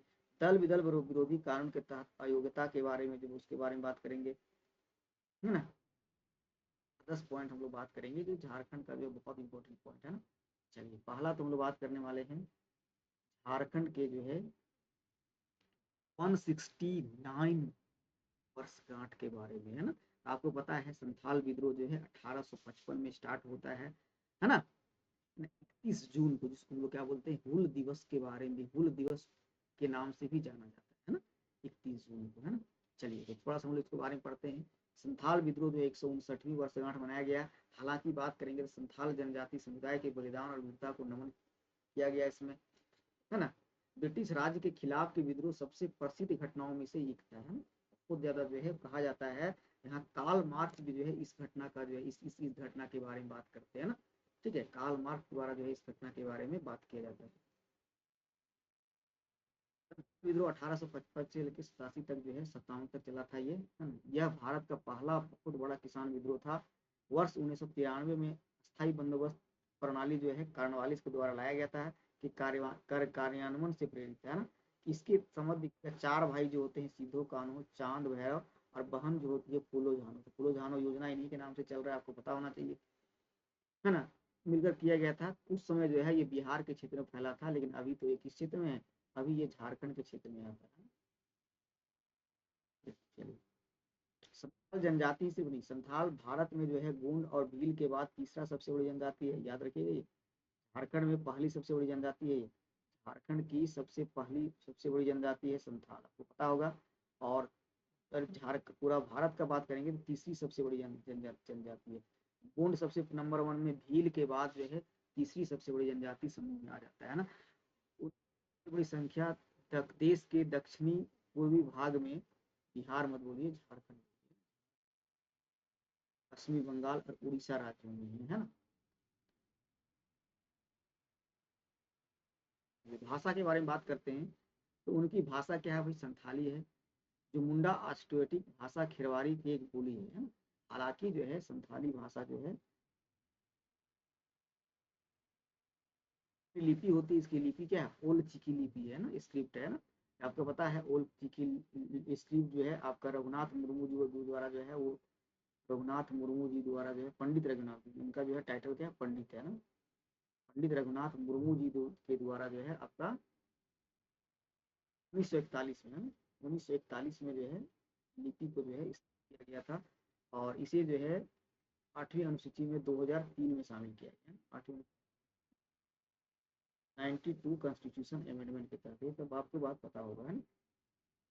और खासकर जो है संथाल लोग जो होते प्रकृति पूजक होते हैं, और अपने जाहिर थान पवित्र जगह होता है ना, कृषक होते हैं, है ना, कृषक होते हैं। और खासकर इसीलिए जो है अंग्रेज पहले संथाल के लोग कहाँ रहते थे, हजारीबाग वाले क्षेत्र में रहते हैं ना, खासकर खड़गडिया वाला क्षेत्र में रहते थे।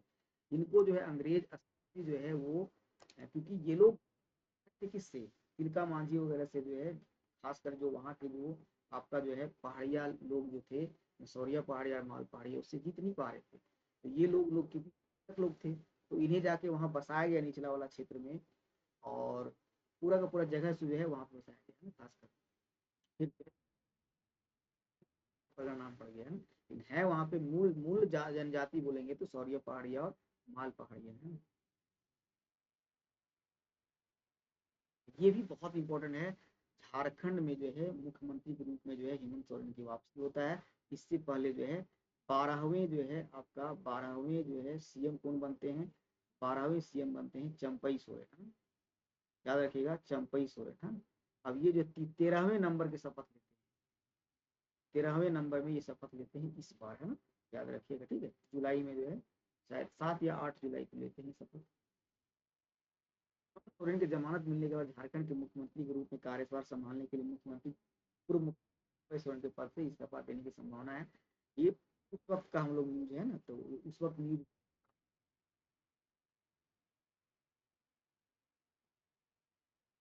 जुलाई में हम लोग, क्योंकि ये तो जुलाई में जो हम लोग बना था ना, इस वक्त अगस्त में आया होगा, तो उस वक्त नहीं हुआ था। याद रखिएगा, अब तो बन चुके हैं। झारखंड मुक्ति मोर्चा जेएमएम के नेतृत्व वाले सत्तारूढ़ भी हम लोग जुलाई को चल रहे हैं। विधायक दल की बैठक में नई सरकार गठित करने के लिए औपचारिकताएं शुरू कर दी गई थी, है ना। प्रवर्तन निदेशालय, याद रखिएगा, डायरेक्टरेट ऑफ इंफॉर्मेंस इन्फोर्समेंट ईडी द्वारा कथित भूमि घोटाले से संबंधित धन शोधन, मनी लॉन्ड्रिंग, याद रखिएगा मनी लॉन्ड्रिंग किसके आरोप में जेल गए थे ये, तो मनी लॉन्ड्रिंग के आरोप पे जेल गए थे ये, जेल गए थे मतलब गिरफ्तार किए गए थे। और चंपई सोरेन जो है यहाँ पे भूमिका में संभाले थे, इनके मतलब साथ रहे थे ना। याद रखिएगा दो बहुत ज्यादा जो है चर्चित वर्ड था, हो सकता है यहाँ से क्वेश्चन आपका बनने की संभावना बन जाता है। तो डायरेक्टरेट ऑफ इन्फोर्समेंट क्या होता है, ईडी। तो ईडी क्या है भाई, एक बहुविषयक संगठन है, और जो धन शोधन और विदेशी मुद्रा कानूनों के उल्लंघन के अपराधों में जांच करता है ना। और ये किसके अंतर्गत आता है, वित्त मंत्रालय के राजस्व विभाग के अंतर्गत कार्य करता है, याद रखिएगा ये वित्त मंत्रालय के राजस्व विभाग के अंतर्गत कार्य करता है। भारत सरकार की एक प्रमुख वित्तीय जांच एजेंसी के रूप में प्रवर्तन निदेशालय भारत के संविधान और कानूनों के सख्त अनुपालन में कार्य करता है। अवैध रूप से प्राप्त धन की पहचान को छिपाना या गुप्त रखना शामिल है, जिससे ऐसा लगे कि यह वैध स्रोतों से आया है। यह प्रायः अधिक गंभीर अपराधों जैसे ड्रग तस्करी, डकैती, अवैध वसूली एक घटक होता है। खासकर बात करेंगे अंतर्राष्ट्रीय मुद्रा कोष इंटरनेशनल मॉनेटरी फंड के अनुसार वैश्विक धन शोधन का अनुमान वैश्विक सकल घरेलू उत्पाद ग्रोस डोमेस्टिक प्रोडक्ट के 2 से 5% है। सोच रहे हैं मनी लॉन्ड्रिंग जो है हमारा जो है 2 से 5% के बीच में है, ये बोलती है इस बात को, है ना। चलिए आपसे भी इतना ध्यान रखिएगा। अब देखिए ये बहुत इंपॉर्टेंट है, झारखंड उच्च न्यायालय के मुख्य न्यायाधीश कौन बने हैं, तो ये विद्युत सारंगी जी बने, 15वें मुख्य न्यायाधीश बने हैं, याद रखिएगा इसको, बहुत इंपॉर्टेंट है। और उस वक्त जो है सीपी राधाकृष्णन, अभी कौन है राज्यपाल, आप लोग कमेंट करके बताइएगा। अभी जो है गंगवार जी है ना, अभी जो है गंगवार जी हैं। राज्यपाल जो है सीपी राधाकृष्णन ने रांची स्थित राजभवन में उन्हें पद की शपथ दिलाई थी। शपथ समारोह में मुख्यमंत्री हेमंत सोरेन, विधानसभा अध्यक्ष रविंद्र नाथ महतो और कई वरिष्ठ अधिकारी थे। अब देखिए उच्च न्यायालय के बारे में बात करेंगे। उच्च न्यायालय के न्यायाधीशों की नियुक्ति कैसी होती है, ये भी आपसे क्वेश्चन बन सकता है, याद रखिएगा। अनुच्छेद 217 के तहत, बहुत इंपॉर्टेंट है, ये सब क्वेश्चन डायरेक्ट पूछेगा, क्योंकि ये सब चर्चित मामला रहा है, तो ये से आपसे डायरेक्ट क्वेश्चन जो है वो बन सकता है ना। न्यायालय के न्यायाधीशों की नियुक्ति जो है राष्ट्रपति के द्वारा भारत के मुख्य न्यायाधीश सीबीआई और राज्यपाल के परामर्श से की जाती है ना। किसके द्वारा किया जाता है भाई, तो ये राष्ट्रपति ही नियुक्ति करते हैं, राज्यपाल के परामर्श की जाएगी इस पे, है ना। मुख्य न्यायाधीश के अलावा किसी अन्य न्यायाधीश की नियुक्ति होती है तो उच्च न्यायालय के मुख्य न्यायाधीश से परामर्श किया, न्यायाधीश के अलावा अन्य कोई न्यायाधीश की नियुक्ति उच्च न्यायालय में हो रहा है तो फिर मुख्य न्यायाधीश परामर्श देगा, है ना।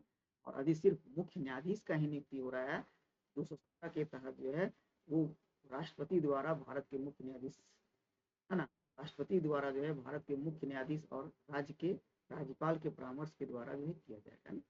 ये याद रखिएगा। कैमरून में झारखंड के मजदूर फंसे, बहुत इंपॉर्टेंट है। कैमरून में ना, कैमरून देश है, कैमरून में फंसे झारखंड के 27 श्रमिकों ने मध्य अफ्रीकी देश से उन्हें निकाल लिया। तत्काल सहायता के लिए भारत सरकार से अनुरोध किया है। प्रमुख बिंदु बारे में करेंगे तो सूत्रों के अनुसार श्रमिकों को एक निजी कंपनी द्वारा 31 मार्च 2024 को कैमरून लाया गया था। हालांकि कर्मचारियों को कंपनी से पिछले 4 महीनों से वेतन भी नहीं मिला।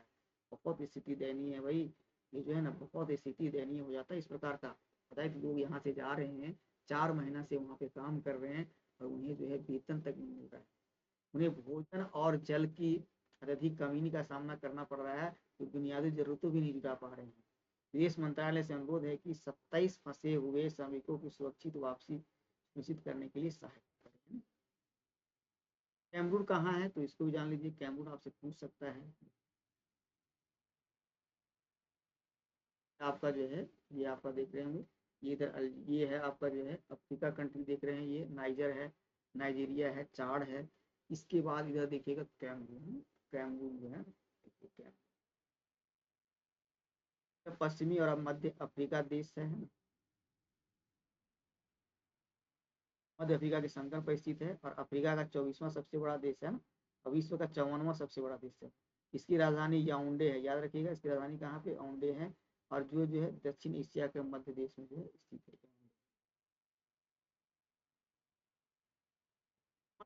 नाइजीरिया है और चाड है। और पूर्व में देखिएगा तो मध्य अफ्रीकी गणराज्य है, कांगो गणराज्य है और गैबोन है ना, तथा इक्वेटोरियल गिनी है। और यह जो है दक्षिणी पश्चिमी अटलांटिक महासागर में अवस्थित है, शांत जो नहीं अटलांटिक महासागर में आपको दिखेगा। कैमरून की भौगोलिक विविधता उत्तरी में उत्तर में सवाना है, मध्य उच्च भूमि है, दक्षिणी तटीय मैदान है, माउंट कैमरून सहित पश्चिमी ज्वालामुखी पर्वत यहाँ पे मिलते हैं। झारखंड के नए कार्यवाहक मुख्य न्यायाधीश,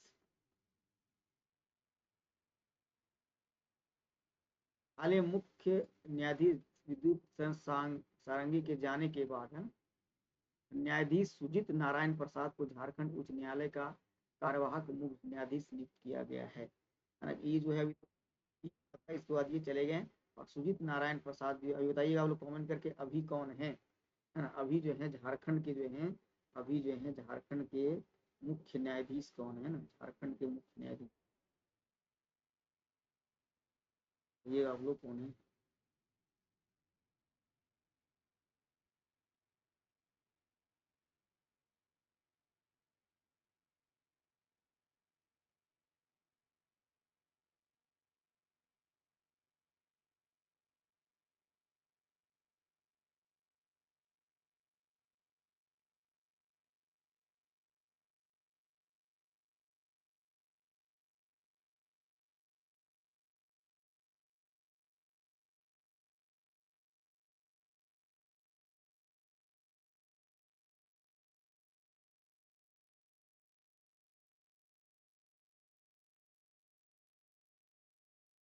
यहाँ पे आइएगा। विधि मंत्रालय के अनुसार जो है 20 जुलाई 2024 को कार्यभार संभालेंगे कार्यवाहक मुख्य न्यायाधीश की नियुक्ति कौन सा अनुच्छेद में है भाई, याद रखिएगा कि 223 में कार्यवाहक मुख्य न्यायाधीश की नियुक्ति से संबंधित बात यहाँ पे लिखा गया। जब किसी उच्च न्यायालय के मुख्य न्यायाधीश का पद रिक्त हो, जब ऐसा मुख्य न्यायाधीश अनुपस्थिति अथवा अन्य कारण से अपने पद के कर्तव्यों का पालन करने में असमर्थ हो, तो ऐसे व्यक्ति द्वारा पद के कर्तव्यों का पालन किया जाएगा। इस प्रयोजन के लिए राष्ट्रपति द्वारा न्यायालय के अन्य मुख्य न्यायाधीशों की नियुक्ति की जा सकती है। तो बाद इसको तो बता ही दिए थे।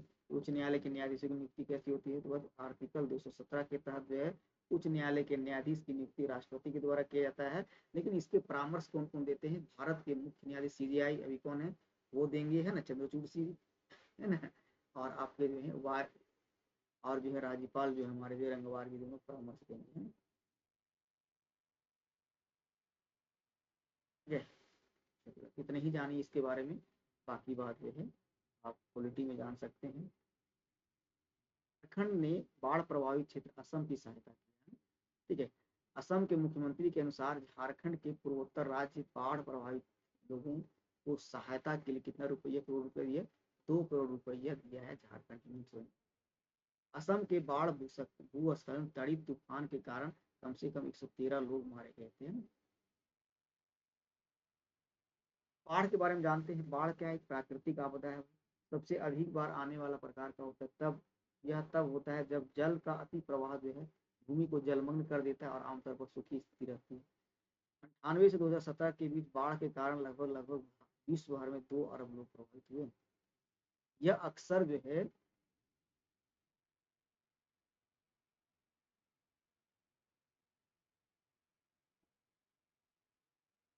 अक्सर भारी वर्षा, तेजी से बर्फ पिघलने या तटीय क्षेत्रों में उष्णकटिबंधीय चक्रवात या सुनामी से उत्पन्न तूफानी लहरों के कारण होते हैं।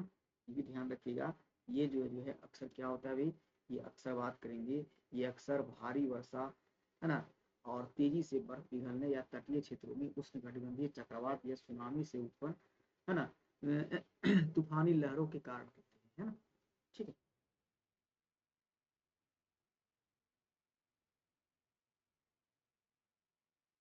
बाढ़ के प्रकार जानते हैं। बाढ़ के प्रकार का बात करेंगे तो आकस्मिक बाढ़ होता है ना, और अभी नदी द्वारा बाढ़ लाया जाता है, फिर तटीय बाढ़ होते हैं, है ना, ठीक है। ये जो है आकस्मिक बाढ़ के बारे में बात करेंगे। ये जो है बहुत तेज अत्यधिक वर्षा हो जाता है ना, इसके कारण जो है अचानक जो है जल स्तर बढ़ जाता है और नदी नाला जो भर जाते हैं और जलमग्न हो जाते हैं, और उसके कारण जो है अचानक जो है हर क्षेत्र में जो है आपका जो है बाढ़ आना जो है वो स्टार्ट हो जाता है।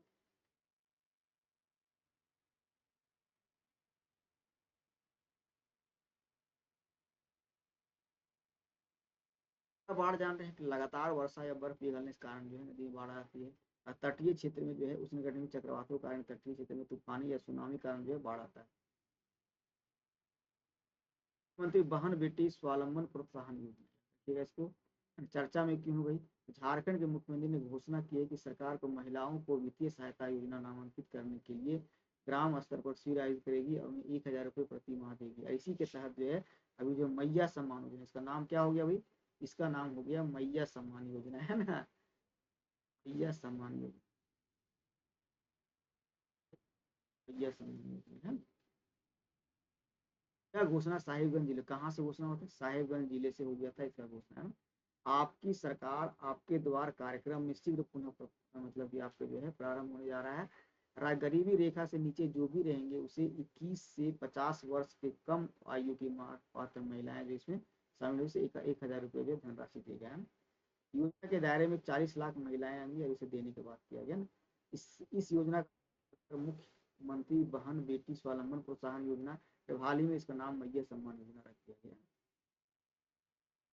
दल बदल विरोधी कानून के तहत अयोग्यता, विधानसभा अध्यक्ष कौन है, रविंद्र नाथ महतो, है ना। दल बदल विरोधी कानून के तहत 2 विधायकों को अयोग्य घोषित कर दिया। दल बदल जान रहे हैं 10वीं अनुसूची में जोड़ा गया था, ये 19 देखो भाई, ये 52 मतलब कौन सा संशोधन, 52वां कॉन्स्टिट्यूशन संशोधन के तहत जो है लाया गया था दल बदल को, है ना।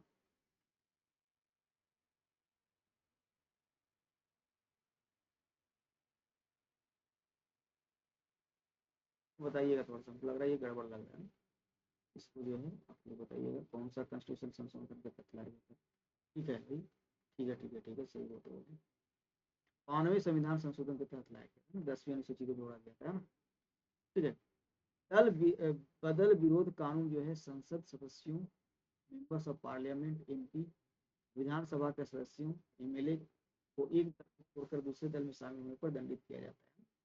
संसद में विधायकों को इधर उधर प्रोत्साहित करने के लिए, सरकार को स्थिरता में लाने के लिए 1985 में 10वीं अनुसूची को जोड़ा गया है ना, 10वीं अनुसूची, जिससे लोकप्रिय दल विरोधी अधिनियम के रूप में जाना जाता है। 92 संविधान संशोधन 85 के तहत संविधान में शामिल किया गया था। यह किसी अन्य राजनीतिक दल में शामिल होने के आधार पर निर्वाचित सदस्यों की अयोग्यता प्रावधान निर्धारित करता है। कौन निर्धारित करता है भाई? तो विधानसभा के अध्यक्ष करेगा या फिर लोकसभा का स्पीकर करेगा, है ना, लोकसभा का। यह वर्ष 1967 में आम चुनाव के बाद दल बदलने वाले विधायकों द्वारा राज्य सरकारों में गिराने की प्रक्रिया थी स्टार्टिंग में ना, तो उसके बाद इसको देखते हुए जो है इस कानून को लाया गया है ना। ठीक है, तो यहाँ से कुछ पॉइंट को हम लोग जुलाई का देख लिए हैं ना, जुलाई का हम लोग देखेंगे। अब हम लोग देखेंगे थोड़ा सा जो है वो जून का, है ना। हम लोग देखने वाले किसका है? तो हम लोग देखेंगे जून का, है ना। याद रखिएगा, हम लोग किसको देखने वाले हैं? जून,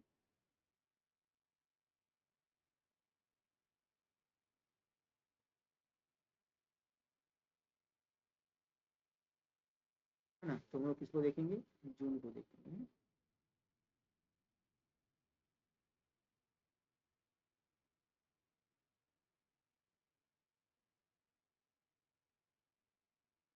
क्या क्या है भाई इसमें, जरा टॉपिक देख लेंगे क्या क्या हम लोग देखेंगे। ज़्यादा नहीं है टॉपिक ना, वो जल्दी में ख़त्म हो जाएगा, है ना। यार कोशिश करेंगे कि 5 तक आज हम लोग देख लें, अप्रैल तक देख लेंगे, बाकी 3 जो बचेगा उसको कल देख के हम लोग डाउनलोड कर लेंगे। नक्सल की समस्या है, नक्सल की समस्या को देखेंगे। आदिवासियों की भूमि प्रकार जैसे SC ST अधिनियम को देखेंगे। अबुआ आवास योजना को देखेंगे। सिकल सेल एनीमिया रोगों को पेंशन का लाभ मिल रहा है उसको देखेंगे, है ना। बाघिनों को पलामू रिजर्व में स्थानित किया गया इसको देखेंगे। पर्यटन स्थल के रूप में बुरुडी बांध को देखेंगे, है ना। भूमिगत कोयला गैसीकरण हेतु झारखंड की पहली पायलट परियोजना बना, भारत की पहली पायलट देखेंगे, है ना। इस तरह करके हम लोग जो है पूरा का पूरा चैप्टर हम लोग देख लेंगे, है ना। ठीक है, पहला जो पार्ट है वो नक्सल समस्या है। पहला जो पार्ट हमारा क्या है भाई? नक्सल समस्या से जो है पीड़ित है, इसको हम लोग देख लेंगे।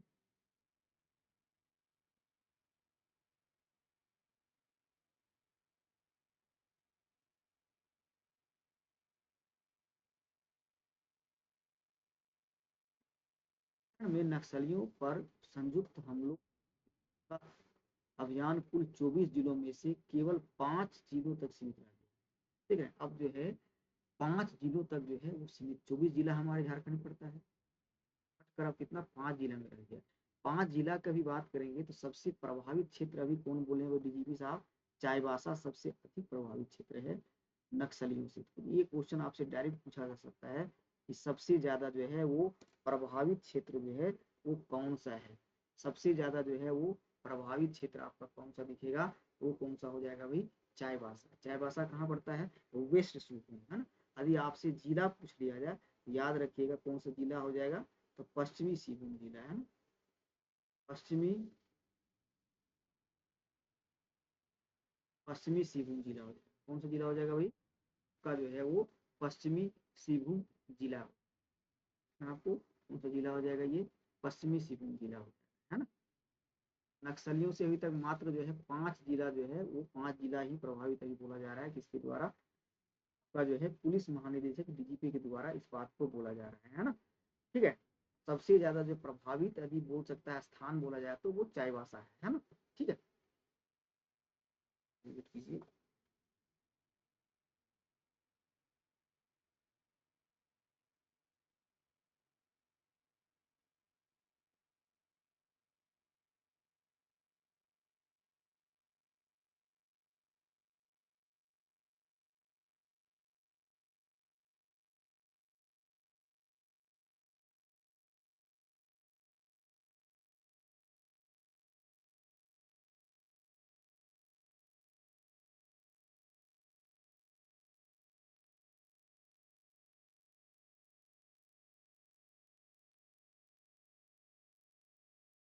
आगे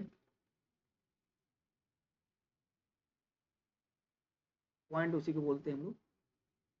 नक्सलवाद की उत्पत्ति के बारे में बताता है, स्थानीय जमींदारों के खिलाफ विद्रोह के रूप में हुआ था। 1967 में कानून सान्याल और जगन संथाल के नेतृत्व में मेहनत कर किसानों के बीच भूमि के उचित पुनर्वितरण के उद्देश्य से शुरू किया गया था, ये भी याद रख सकते हैं आप। पश्चिम बंगाल से शुरू हुआ जो है आंदोलन, खासकर नक्सली जो है बाड़ी जो है जगह वहां से स्टार्ट हुआ था। पूर्वी भारत में कम विकसित क्षेत्रों जैसे छत्तीसगढ़ हो गया, उड़ीसा हो गया, आंध्र प्रदेश तक ये फैल चुका था। ऐसा माना जाता है कि नक्सल माओवादी राजनीतिक भावनाओं की विचारधारा का समर्थन करते हैं। माओवाद मातुसुंग द्वारा विकसित साम्यवाद का एक रूप है ना, चाइना वाले जो थे। यह सशस्त्र विद्रोह, जन आंदोलन और रणनीतिक गठबंधनों के संयोजन के माध्यम से राज्य की सत्ता पर कब्जा करने का सिद्धांत है।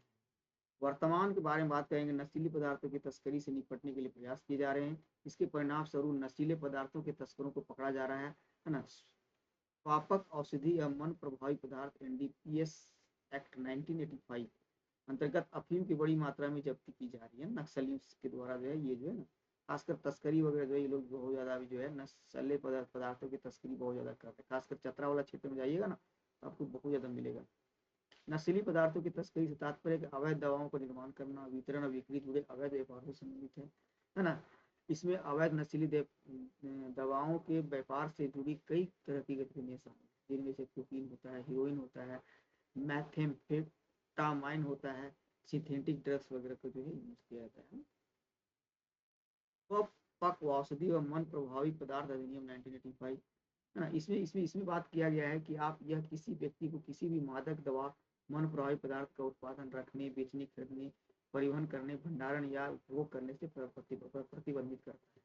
हालांकि बात करेंगे तो एनडीपीएस जो है 1985 के प्रावधान के तहत मादक पदार्थ दुरुपयोग नियंत्रण के लिए राष्ट्रीय कोष बनाया गया है ताकि अधिनियम कार्यान्वयन में होने वाले व्यय पूरा किया जाए।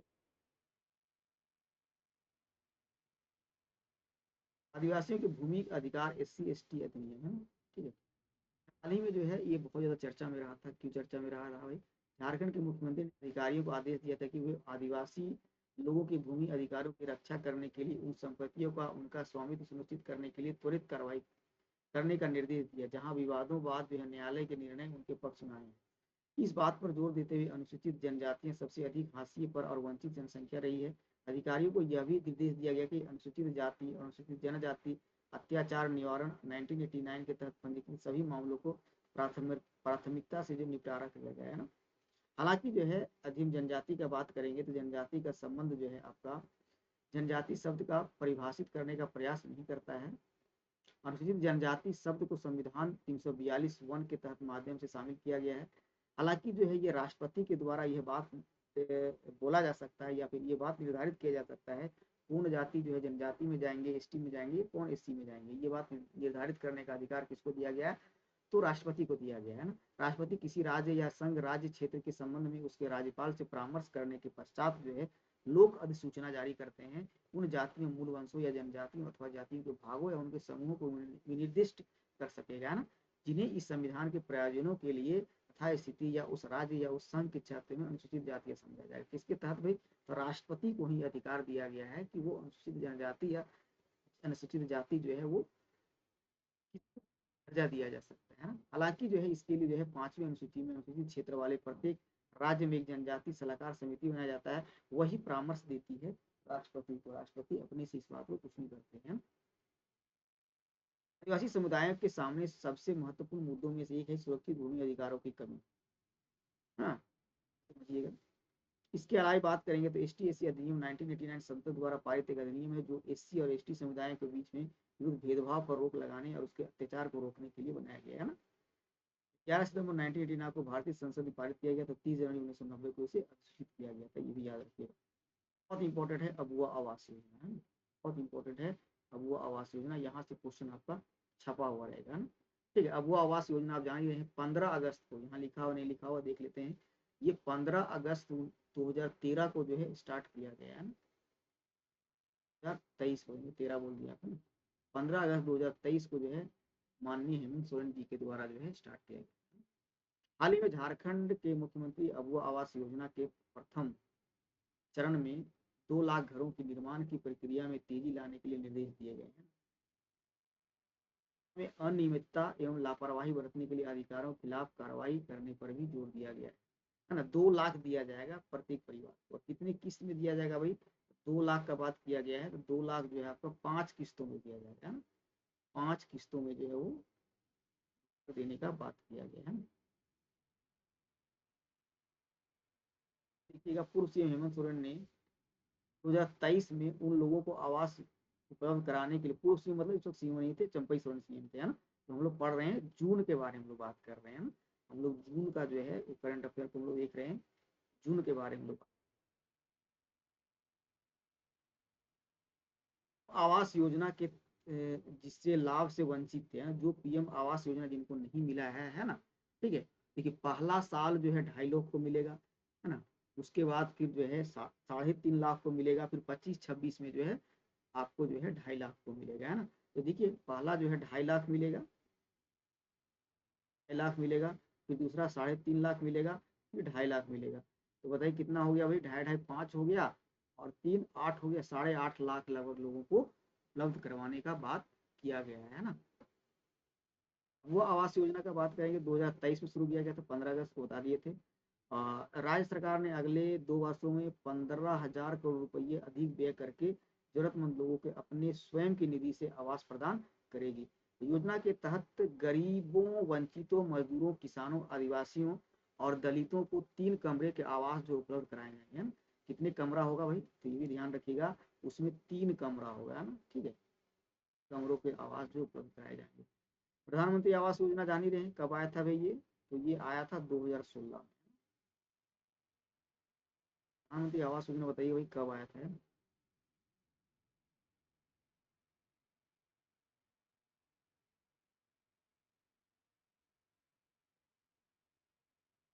जरा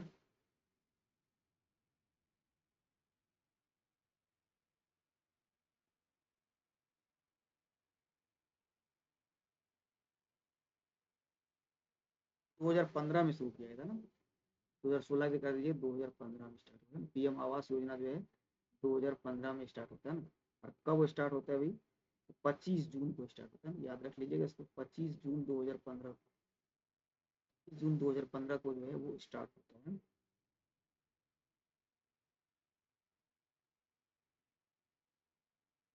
जो है वो सरकार जो है आपका 2 करोड़ मतलब 20 मिलियन बनाने का लक्ष्य रखते हुए शहरी गरीबों को किफायती दर पर उपलब्ध कराना। याद रखिएगा कि शहरी गरीबों को जो है वो दे रही है घर, जम आवास योजना, है ना,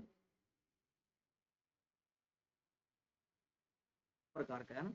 एक तो हो गया, इसके दो मूल घटक हैं, एक तो प्रधानमंत्री योजना शहरी, प्रधानमंत्री आवास योजना ग्रामीण, है ना। तो शहरी गरीब लोगों को आवास आवश्यकताओं पर ध्यान देती है। शहरी गरीबों को 3 क्षेत्रों में वर्गीकृत किया गया है, एक तो हो गया आपका ईडब्ल्यूएस में, एक निम्न वर्ग में, और मध्यम वर्ग में। इसके अतिरिक्त बात करेंगे तो शहरी क्षेत्र में झुग्गी झोपड़ी में रहने वाले लोगों को इस योजना के लिए आवेदन कर सकते हैं।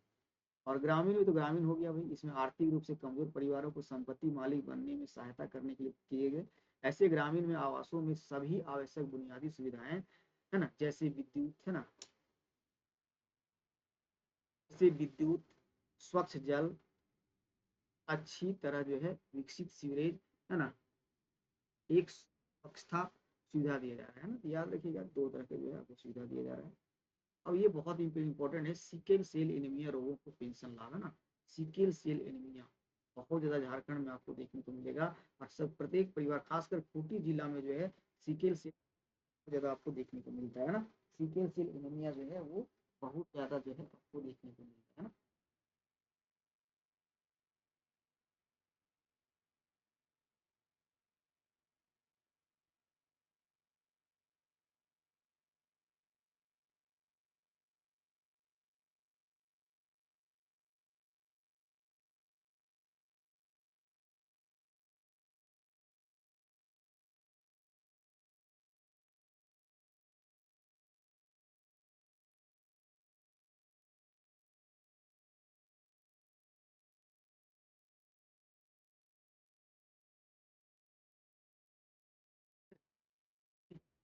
इस बारे में बात कर रहे थे।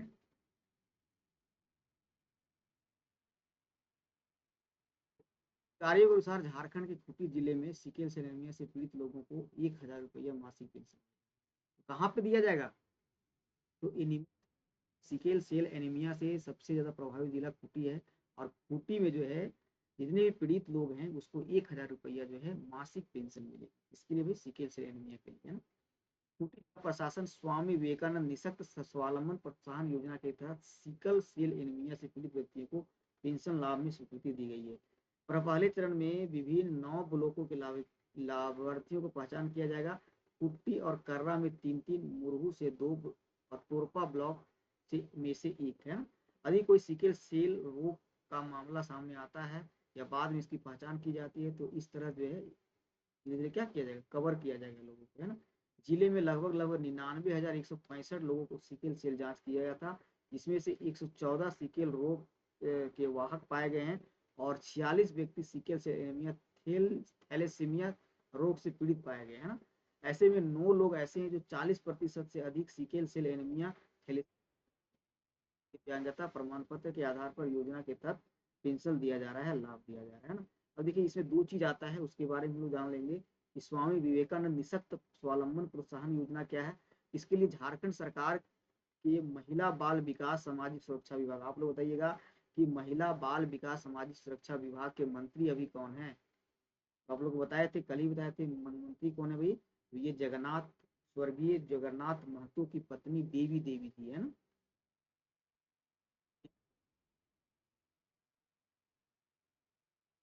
क्या करते हुए इस योजना में उद्देश्य 5 वर्ष या उससे अधिक आयु के दिव्यांगजनों को सामाजिक सुविधा प्रदान करना है और वित्तीय सहायता जो है उन्हें देना है।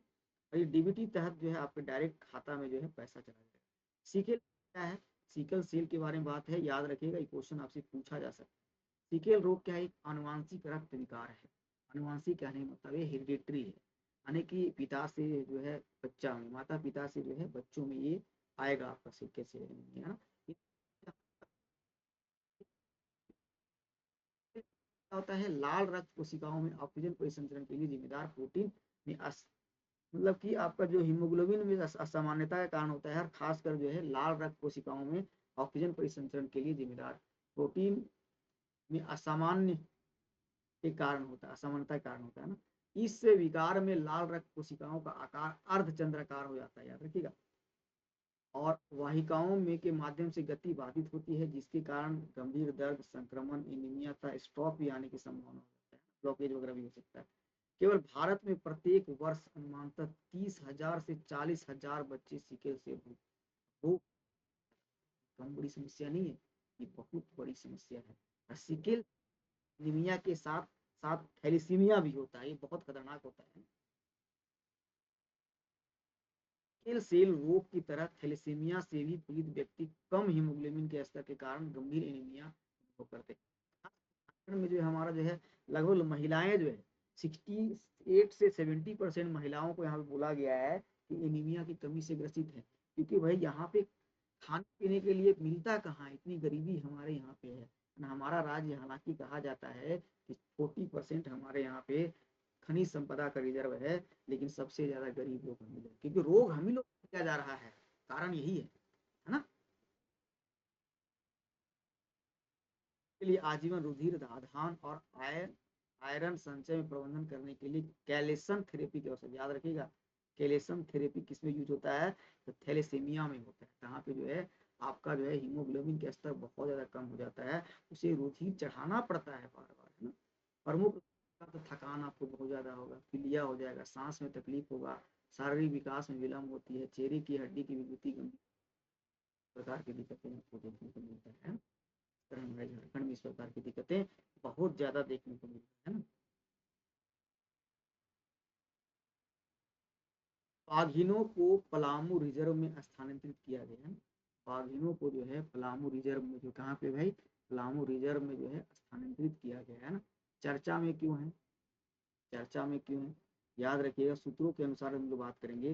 पलामू टाइगर रिजर्व में स्थानांतरित हुए 4 बाघों के जीवन निर्वहन के लिए दूसरे रिजर्व से 2 बाघिनों और 1 बाघ को लाने का प्रयास किया जाता है ना। पलामू टाइगर रिजर्व जहाँ लातेहार जिला में है, यहाँ से जो है स्थानांतरित हुए 4 बाघों के जीवन निर्वहन के लिए दूसरे रिजर्व से 2 बाघिनों और 1 बाघ को लाने का प्रयास किया। बाघिनों को पलामू रिजर्व में स्थानांतरित किया गया, सिर्फ यहाँ बाघ मिले थे, भाई उसके लिए बाघिन तो चाहिए ना, मुझे बात को। रिजर्व में सॉफ्ट रिलीज सेंटर एसआरएस 350 जानवरों को स्थानांतरित करने के लिए केंद्रीय चिड़ियाघर प्राधिकरण को मंजूरी का इंतजार है। चीतल, सांभर, हिरणों को स्थानांतरित करने के लिए राष्ट्रीय बाघ संरक्षण प्राधिकरण नेशनल टाइगर कंजर्वेशन एनटीसीए की अनुमति लेना पड़ता है। ऐसे नहीं कि गए उठा के ले आए, ऐसे नहीं उठा के ला सकते आप, है ना। RSR लुकैया मुंडू धरधरिया में सॉफ्ट रिलीज 10-10 हेक्टेयर क्षेत्र कवर करता है। चीतल के प्रजनन के लिए उपयुक्त वातावरण तैयार करना होता है जो बाघों के शिकार के लिए कार्य करे। चीतल और सांभर बेतला राष्ट्रीय उद्यान, याद रखिएगा, चीतल और सांभर जो है बेतला राष्ट्रीय उद्यान तथा भगवान बिरसा मुंडा जैविक उद्यान कहाँ है, ये रांची में है।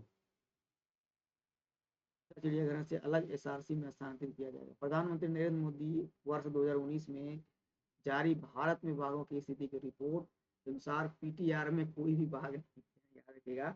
पलामू जो है टाइगर रिजर्व में किसी प्रकार का कोई बाघ नहीं था 2019 के अनुसार से, है। पीटीआर करीब 1230 किलोमीटर वर्ग में क्षेत्र में फैला हुआ है और 1973 में बाघ अभ्यारण्य बनाया गया था इसको, है।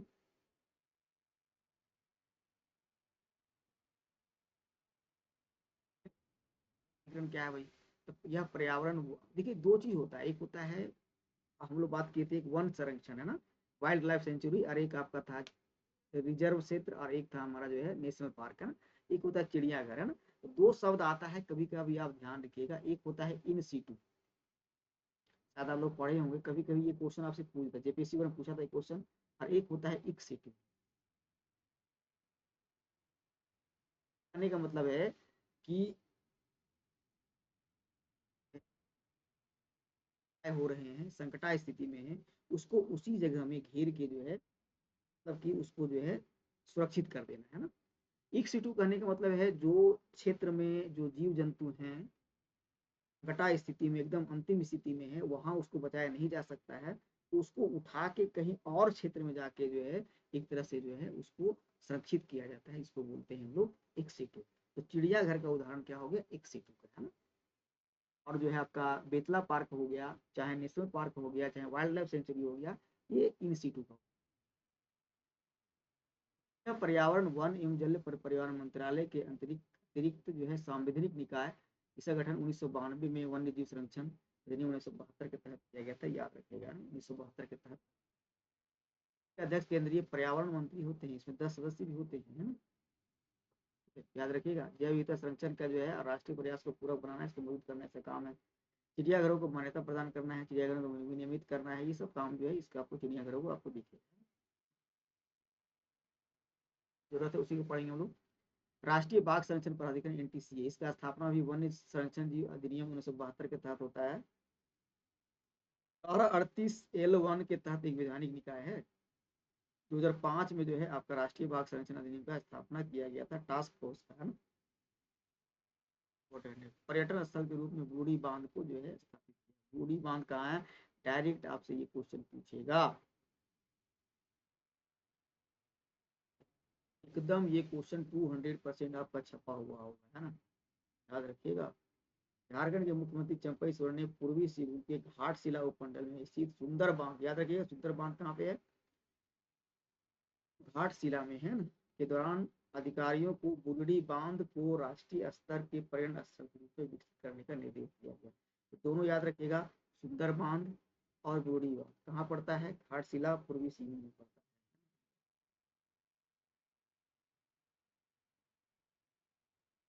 मुख्यमंत्री ने पर्यावरण संरक्षण पर जोर देते हुए पौधारोपण और एक पेड़ को राखी बांधी, है ना। इस दौरान जो उन्होंने झारखंड की प्राकृतिक सुंदरता पर प्रकाश डाला।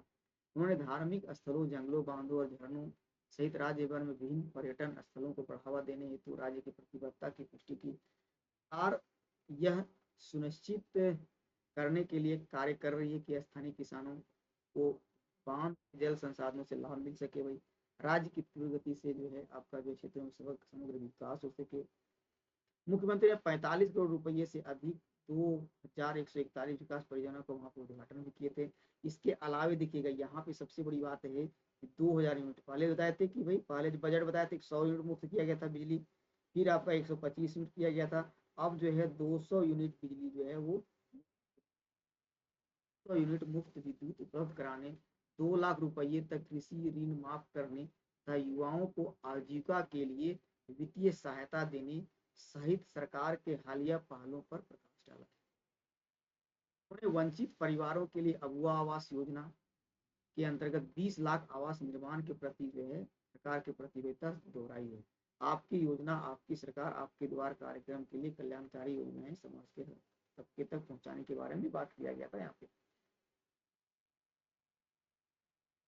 अबू आवास योजना बता दिए भाई, अबू आवास योजना कब लागू किया गया था, ये याद रखिए 15 अगस्त।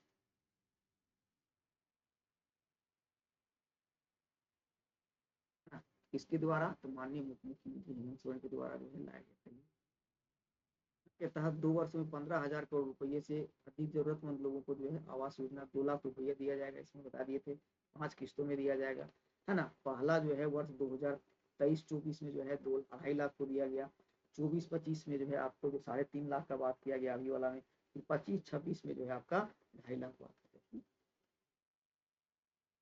आपकी योजना आपके द्वार आपका द्वार कार्यक्रम, इस कार्यक्रम के तहत याद रखिएगा 43-51 4351 पंचायतों और 50 वार्डों में शिविर आयोजन किए जाएंगे हर जगह, है ना।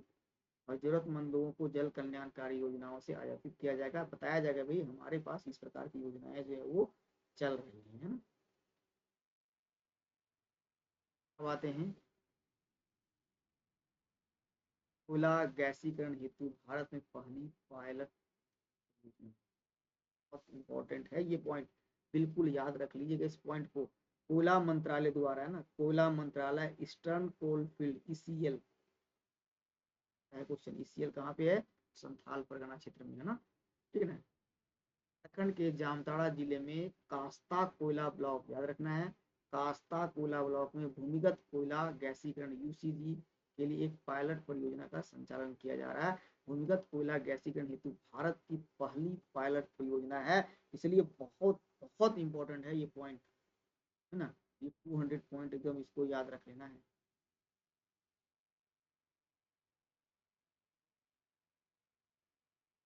का उद्देश्य कोयला गैसीकरण का प्रयोग करके कोयला उद्योग में क्रांति लाना, ताकि इसे मीथेन, हाइड्रोजन, कार्बन डाइऑक्साइड और कार्बन मोनोऑक्साइड, कार्बन डाइऑक्साइड जैसे मूल्यवान गैसों में परिवर्तित किया जा सके।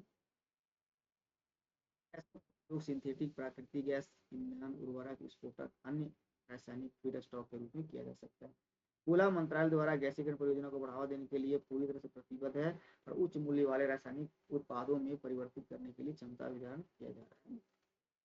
जितने जानिएगा, है ना। पहले चरण में जो है बोरोहोल ड्रिलिंग किया जाएगा इसमें, है ना। अगले चरण में कोयला गैसिंग को निकालने पर ध्यान दिया जाएगा।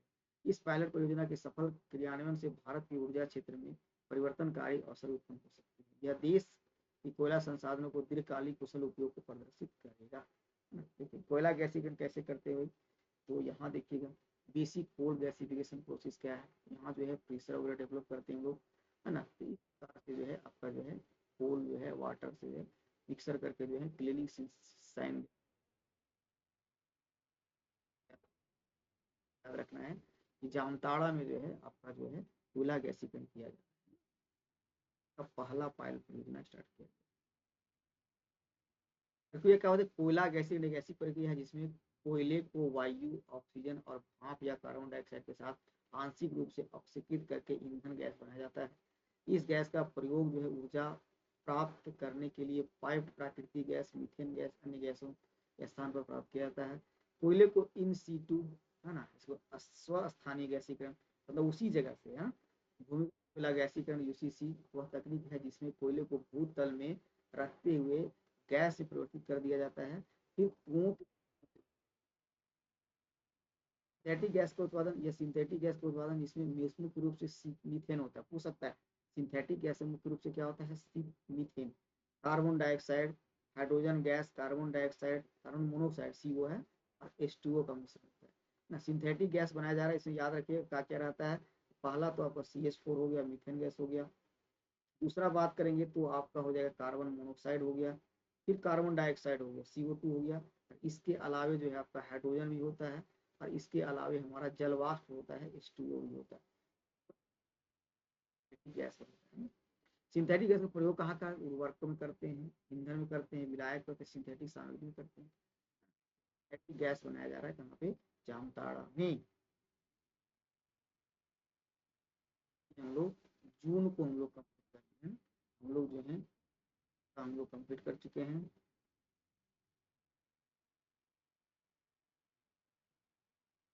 ठीक है।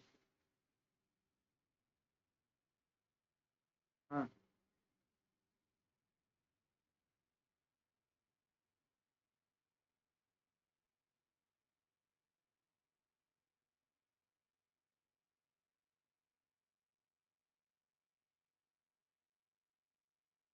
अब आते हैं हम लोग मई में, है ना।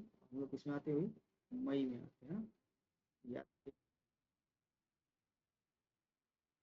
हैं। ठीक है, हम लोग अगस्त को देख चुके हैं, जुलाई को देख चुके हैं, देख चुके हैं, जुलाई देख चुके हैं, फिर हम लोग जून को देख चुके हैं। ठीक है, अगस्त जून जुलाई देख चुके हैं। ठीक है, अब हम लोग देखेंगे मई को देखेंगे। ठीक है, आज हम लोग मई को करेंगे, मई तक। उसके बाद फिर 4 जो बचेगा हमारा, 5 जो बचेगा उसको हम लोग जो है कल कर देंगे, जो बचेगा उसको हम लोग कल कर देंगे। तो ये हमारा खत्म हो जाएगा, 16 तारीख हम लोग खत्म कर देंगे। तो 16 हो जाएगा, कल ही अपलोड हो जाएगा आपका, तब आपका वो हो जाएगा।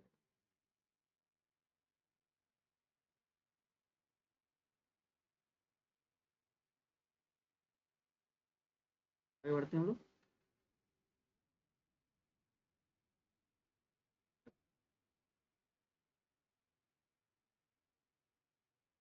क्या क्या देखने वाले हैं देख लीजिएगा। झारखंड में भीषण गर्मी देखेंगे, एनजीटी में झारखंड में थर्मल पावर प्लांट को नोटिस जारी किया गया। झारखंड के ग्रामीण विकास विभाग पर ईडी ने छापा मारा। झारखंड में खूंटी में विकास का अभाव है। सीहोर में सबसे अधिक मतदान दर्ज हुआ है। झारखंड में ग्रीन बूथ बनाया गया था। झारखंड के मुख्यमंत्री के अंतिम जमानत याचिका जो है उसको देखेंगे। झारखंड में अफीम पोस्ता की जब्ती हुआ है। चक्रवात रेमल बहुत इंपॉर्टेंट है, पूछेगा। अभी हाल ही में जो है चक्रवात रेमल आया, झारखंड को प्रभावित किया गया था। मणिपुर में झारखंड के मजदूरों पर हमला हुआ है, इसको भी देखेंगे, है ना।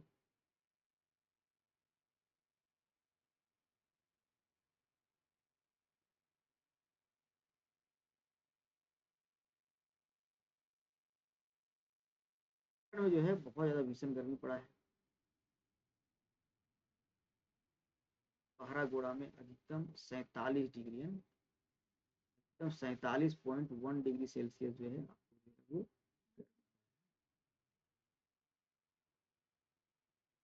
47.1 डिग्री सेल्सियस दर्ज होने के साथ झारखंड के कुछ हिस्सों में भीषण लू चल रही है। झारखंड में भीषण लू।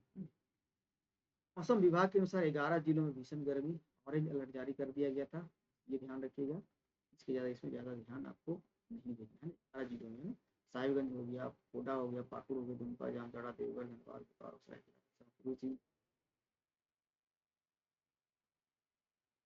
मौसम विज्ञान केंद्र के अनुसार जो है 47 डिग्री से ऊपर पहुंचने के कारण जो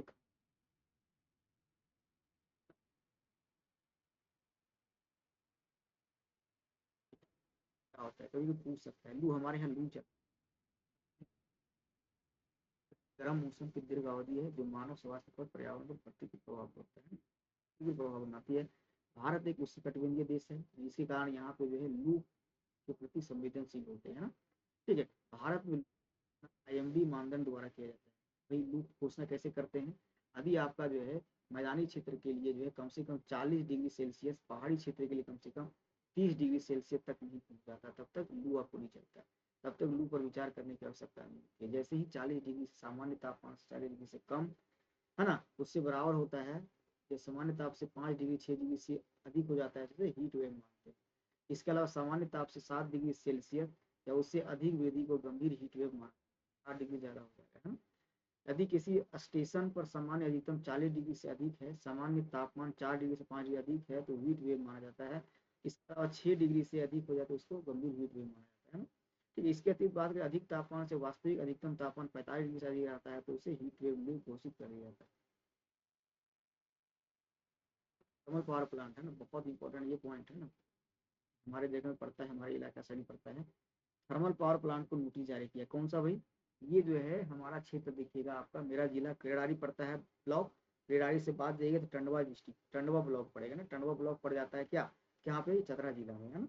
चतरा जिला में ही जो है टंडवा ब्लॉक में जो आपको बन रहा है नेशनल 2010 में इसका स्थापना होता है, ध्यान रखिएगा ये। ने अप्रैल 2024 में एक यूनिट में लगी भीषण आग के संबंधित अधिकारियों को जवाब मांगा, जिसमें झारखंड के चतरा जिले से national thermal power corporation limited NTPC के उत्तरी कर्णपुरा थर्मल पावर प्लांट के प्रशासनिक प्रमुख भी शामिल है ना, ठीक है। तो जो है यहाँ पे भीषण आग लगी थी,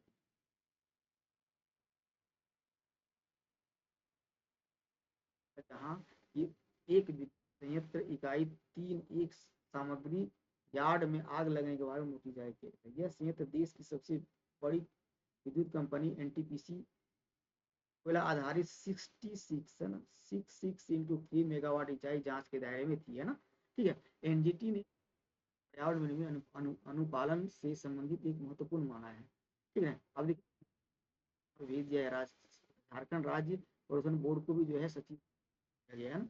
तो जान रहे झारखंड जो है ये 2001 में बनता है प्रदूषण बोर्ड, है ना। एनजीटी क्या है इसको भी जान देखिए, एनजीटी क्या है भाई। एनजीटी जो है आपका यह जो है पर्यावरण संरक्षण, वनों, प्राकृतिक संसाधनों के संरक्षण संबंधित मामलों को प्रभावी शीघ्र निपटान के लिए जो है राष्ट्रीय हरित न्यायाधिकरण अधिनियम 2010 जो है स्थापित किया गया था। मतलब किसी प्रकार का जो है आपका जो है प्रकृति से रिलेटेड जो है उस चीजों को जांच, कहीं भी आपको मान लीजिए कोई वन वगैरह जंगल वगैरह में किसी प्रकार का कार्य करना है तो एनजीटी से आपको ग्रीन सर्टिफिकेट लेना पड़ेगा, तभी आप उस जगह पे कार्य कर सकते हैं।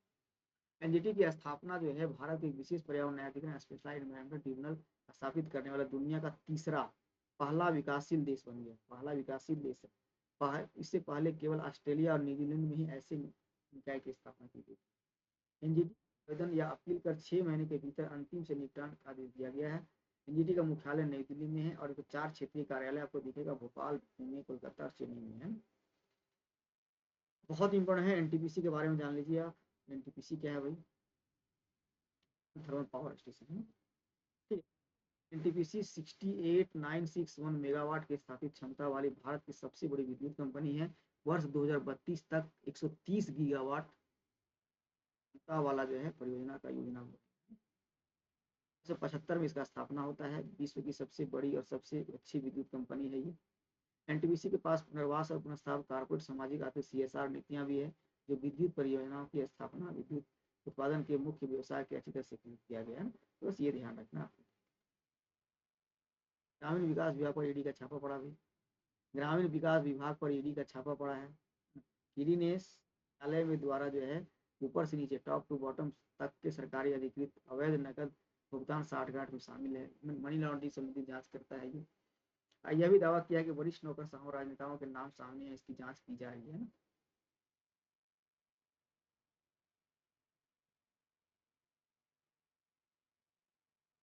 बारे में बता ही चुके हम लोग, है ना, मनी लॉन्ड्रिंग के बारे में बात कर चुके थे। मनी लॉन्ड्रिंग मामला सितंबर 2020 में जो है झारखंड पुलिस भ्रष्टाचार निरोधक जमशेदपुर और दिल्ली पुलिस के अपराध शाखा ईओबी और राज्य विकास विभाग पूर्व मुख्य अभियंता और खिलाफ 2023 में जो एफ दर्ज किया गया था। इन्फॉर्मेशन डायरेक्टर बता दिए तो ईडी क्या है भाई, ये बहु अनुशासनात्मक संगठन है जो मनी लॉन्ड्रिंग अवैध धन के निकासी के बारे में जांच करता है। यह वित्त मंत्रालय के अंतर्गत काम करता है, बहुत इंपॉर्टेंट है, पूछ सकता है आपसे, है ना। धन शोधन या मनी लॉन्ड्रिंग क्या है, तो मनी लॉन्ड्रिंग का अभिप्राय अवैध रूप से अर्जित आय को छिपाना या बदलना होता है।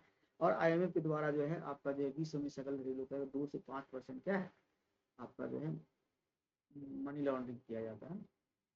झारखंड की खूंटी में विकास का अभाव, खूंटी जाने रहे उली हाथू, हमारे भगवान बिरसा मुंडा का जन्म होता है ना, भगवान बिरसा मुंडा का जो है जन्म स्थली है ना, जो है जन्म स्थली है। चर्चा में क्यों है भैया, चर्चा में क्यों है, तो लोकसभा चुनाव 2024 के बीच झारखंड, खूंटी, सिंहभूम और लोहरदगा में कई आदिवासी मतदाता विकास एवं बुनियादी सुविधाओं की कमी से नाखुश है। आदिवासी आदर्श बिरसा मुंडा की जन्म स्थली झारखंड के खूंटी लोकसभा क्षेत्र एवं इलाहती गांव में निवासी असंतोष है, क्योंकि यहाँ विकास का जो है कार्य नहीं होता है, जब जरूरत पड़ता है तभी लोग यहाँ पहुँचते हैं ना। हाल में वर्षों में गांव में तारकोल वाली सड़कें, स्कूल, पानी टंकियां जैसे नई बुनियादी ढांचे से विकास दिखाई दे रहा है। प्रधानमंत्री ने यहाँ दौरा किया था। 24,000 करोड़ रुपये के विशेष रूप से कमजोर जनजातीय समूह पीयूटीजी के लिए विकास मिशन शुभारंभ किया था, जिसे बिरसा मुंडा जयंती के दिन 15 नवंबर को स्टार्ट करता है। 15 नवंबर जो है 2023 को यहाँ पे स्टार्ट करते हैं। और ये जनजातीय गौरव दिवस के रूप में मनाने का बात किया जाता है। बहुत इंपॉर्टेंट है, याद रखिएगा 15 नवंबर 2023 को, है ना, 21 से मनाया जा रहा है ये। सब मुंडा जन्म 1875 में, ये सब जान ही रहे हैं आप लोग, मुंडा जनजाति है, मुंडा जनजाति के हैं और आधुनिक झारखंड बिहार के आदिवासी क्षेत्र में ब्रिटिश शासन के दौरान भारतीय धर्म के आंदोलन किए थे, विषय पंथ वगैरह चलाए थे। ये तो बहुत कुछ आप लोग जानते हैं, ज्यादा इसे नहीं बताना है। और सबसे बड़ी बात है बीबीटी जी क्या होता है, विशेष रूप से कमजोर जनजाति समूह के बीच बोलते हैं इसको, कमजोर जनजातीय समूह, है ना, ठीक है। प्रिमिटिव वाइटल जो है आपका जो है ट्राइबल ग्रुप के बारे में बात करें, सामाजिक से सुधार के लिए जो है ये योजना चलाया गया है। आपको याद रखिए इसमें विषय याद रखने हैं।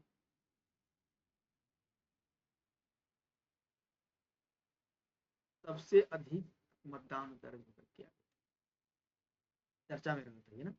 झारखंड में पहले चरण के मतदान में सिंहभूम में सबसे अधिक 63.4, सिंहभूम के 62.8%, खूंटी में 62.6, 59.9% जो लोहरदगा पलामू से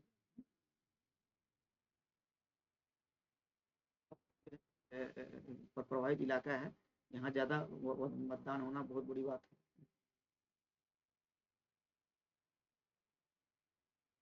आगे बढ़ते हैं। सब पहले भी बता चुके हैं, नक्सलवाड़ी वगैरह 1967 में नक्सलवाड़ी जगह से उदय होता है। ग्रीन बूथ चर्चा में क्यों,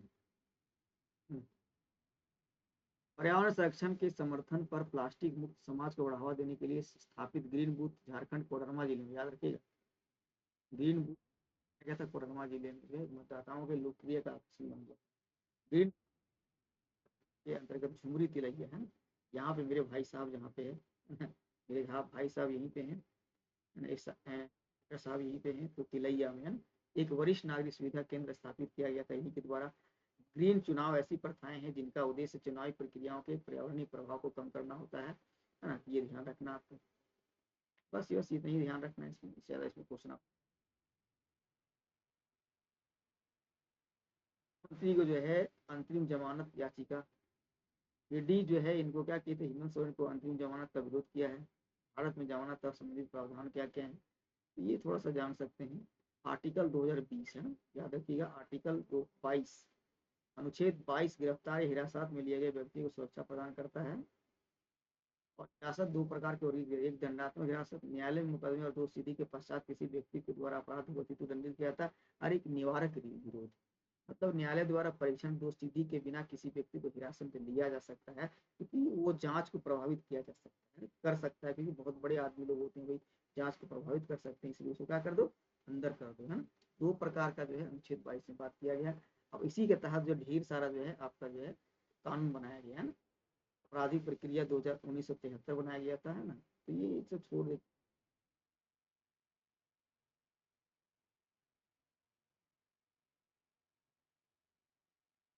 याद रखिए जनवरी 2024 में जो है इनको गिरफ्तार कर लिया गया था, याद। अंतरिम जमानत शब्द जो है सीआरपीसी में स्पष्ट रूप से परिभाषित नहीं है। झारखंड में अफीम पोस्ता की खेती जो है बहुत ज्यादा हो रहा है। अधिकारी सूत्रों के अनुसार मानेंगे तो झारखंड के पश्चिमी सिंहभूम जिले में पुलिस ने 5.5 करोड़ रुपए के अधिक मूल्य के इतना ढेर सारा पोस्ता जब्त किए। व्यापार और ऐसी पुल से संबंधित अफीम पोस्ता, है ना, एक प्रकार का औषधीय जड़ी है ना। इस एल्कलहाइड होते हैं जिनका उपयोग आधुनिक चिकित्सा प्राय एनाल्जेसिक, एंटीसिटी, एंटी स्पामोडिक के रूप में किया जाता है। इसके अलावा इसे खाद्य बीज और तिलहन के स्रोत के रूप में भी उगाया जाता है। पोस्ता वह भूसी है जो फली बीज कोष से अफीम निकालने के बाद बच जाती है ना। इसे खसखस, खसखस ही बोलते हैं, जो आपको मिलता है जब आपको मछली वगैरह में डालते हैं। पोस्ता के मार्फिन की मात्रा भी बहुत कम होती है, और यदि पर्याप्त मात्रा में उपयोग किया जाए तो खसखस भूसा का उच्च प्रमाण दे सकता है। पोस्ता भूसे का आधिपत्य बिक्री उपयोग आदि राज्य में राज्य स्वावक औषधि मन प्रभावी पदार्थ नियमों के तहत किया जाता है, ये सब ज्यादा ध्यान रखिएगा। तो पश्चिमी सिंहभूम में जो है पकड़ाया था, याद रखिएगा पूर्वी पश्चिमी सिंहभूम जिले में जो है बहुत ज्यादा पोस्ता जो पकड़ाया था, ये वो चर्चा में था ये।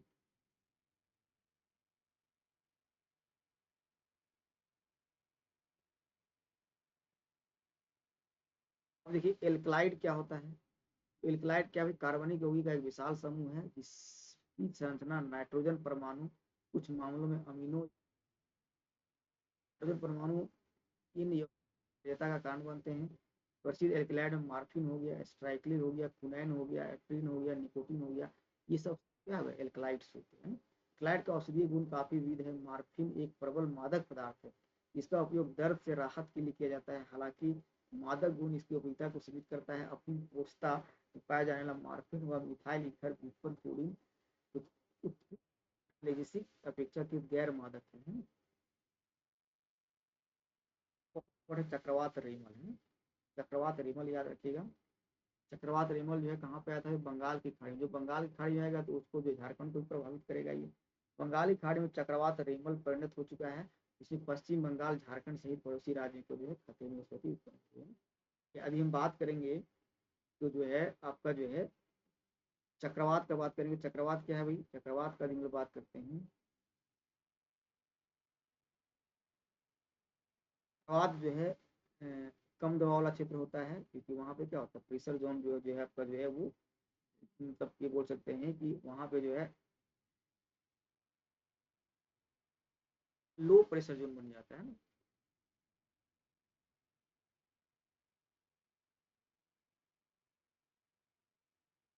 हाई प्रेशर जोन बनता है। देखिए ये क्या होता है, देखिए ये एक उदाहरण समझिएगा कि देखिए ये जो हमारा जो है सारा भारत है, यहाँ पे देखिएगा गर्म ज़्यादा हो जाता है जब कर्क रेखा यहाँ पे होता है, ITCZ यहाँ पे चला जाता है, और यहाँ पे जो गर्म हवा ऊपर ऊपर चल जाती है तो यहाँ पे लो प्रेशर जोन बनता है, और इधर जो है आपका हाई प्रेशर जोन बन जाता है, हाई प्रेशर जोन है ना। इधर जाएगी हाई प्रेशर से लो प्रेशर को जो जाएंगी तो चक्रवात जो इसी प्रकार का जो है आपको ऊपर, ठीक है। अब ब्राह्म प्रति चक्रवात है ना, तो चक्रवात क्या होता है भाई, केंद्र दबाव क्या होता है भाई निम्न होता है, और ये देखिएगा और प्रति चक्रवात में क्या होता है भाई उच्च होता है ना। हवा की दिशा का बात करेंगे हम लोग तो उत्तरी गोलार्ध में जो है, दक्षिणी गोलार्ध में हवा का दिशा क्या होता है भाई वामावर्त में होता है ना। वामावर्त देखिए ऐसे घूमेगा आपका, और इसमें जो है आपका जो है ऐसे ऐसे घूम जाएगा, इसमें ऐसे ऐसे घूमेगा, ये ध्यान रखिएगा। खासकर जो है उष्ण कटिबंधीय चक्रवात जो है मकर मकर रेखा और कर्क रेखा के बीच में ही उत्पन्न होगा, उष्ण कटिबंधीय क्षेत्र में ही। बाकी जो है समशीतोष्ण चक्रवात जो होता है इसके ऊपर में चले जाता है, ठीक है। यहाँ ध्यान रखिएगा थोड़ा सा, यह जो है गठन के शर्तें क्या होता है, 37 डिग्री सेल्सियस से अधिक तापमान वाली बड़ी समुद्र, 37 डिग्री ज्यादा होगा तभी आपका चक्रवात उत्पन्न हो सकता है। कॉर्योलिसिस बल वहां पे उपलब्ध होना चाहिए, है ना। ऊर्ध्वाधर लंबवत हवा गति छोटे बदलाव होना चाहिए, है ना, और निम्न दबाव का क्षेत्र जो है वहां पे होना चाहिए ना। समुद्र तक प्रणाली जो है आपका डाइवर्जेंस होना चाहिए, ठीक है। नोडल जो है ये नामांकन करते हैं तो बांग्लादेश, भारत, मालदीव, म्यांमार, ओमान, पाकिस्तान वगैरह जो है क्षेत्र नामांकन में योगदान देते हैं। टाइफून कहाँ पे आता है उस चक्रवात में, तो उसको टाइफून का दक्षिण पूर्व एशिया चीन में टाइफून बोलते हैं। हरिकेन उत्तरी अटलांटिक पूर्वी प्रशांत क्षेत्र में बोलते हैं। टार्नेडो पश्चिमी अफ्रीका में बोलते हैं, सऊदी अरब अमेरिका में बोलते हैं। विली विली जो है आपका ऑस्ट्रेलिया वाला क्षेत्र में बोलते हैं। उष्णकटिबंधीय चक्रवात जो है आपका दक्षिणी प्रशांत या हिंद महासागर में बोलते हैं। भारत में दिवसीय चक्रवात मौसम मार्च से मई के बीच में आता है, अक्टूबर से दिसंबर के बीच में आता है। ताउते जान ही रहे, वायु निसर्ग मेकान अरब सागर में आए थे। आसानी, अफान, खूनी, निवार, बुलबुल, तितली सब जो बंगाल की खाड़ी में चितरंग वगैरह आते हैं। अभी जो हम पढ़ रहे हैं वो पढ़ रहे हैं रेमल, ना। भारतीय मौसम विज्ञान जो है आपका जो है ये इसका नाम देता है IMD। मौसम वैज्ञानिकों ने प्रभावित क्षेत्रों में चक्रवात रेमल के महत्वपूर्ण प्रभाव की आशंका जताई है, गंभीर चक्रवाती तूफान के लिए चेतावनी जारी की है। और IMD जो है 26 मई से 31 मई के बीच में 2024 तक आपका जो कई हिस्सों में तड़ी झंझार, आकाशीय ठंडी और तेज आंधियों का पूर्वानुमान किया गया है। मौसम अनुसार जमशेदपुर, रांची, बोकारो, गुमला, हजारीबाग, सिमरा कई असर को यहाँ असर देखने को मिलेगा। सबसे बड़ी बात है कि रेमल का नाम कौन दिया, ओमान द्वारा दिया।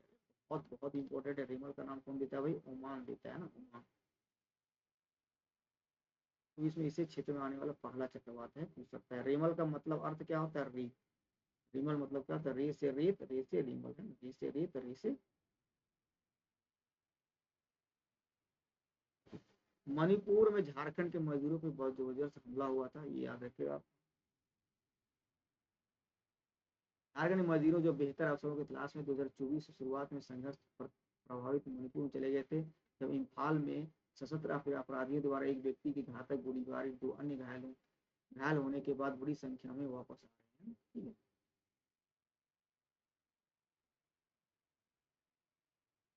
है, कि यहाँ पे जातीय संघर्ष जो है आपको जान रहे मैती और जो है कुकी वाला। मैती जो है बहुसंख्यक और कुकी में जो है आपका जो है 3 प्रकार का मैती होता है, हैती है, और जो है इसमें जो है बहुत ज़्यादा जो है आपका संघर्ष होते रहता है। कभी कोई ये क्वेश्चन आपसे बन सकता है, मैती जनजाति कहाँ पाए जाते हैं, तो मणिपुर में। हैती कहाँ पाए जाते हैं, ये भी मणिपुर में।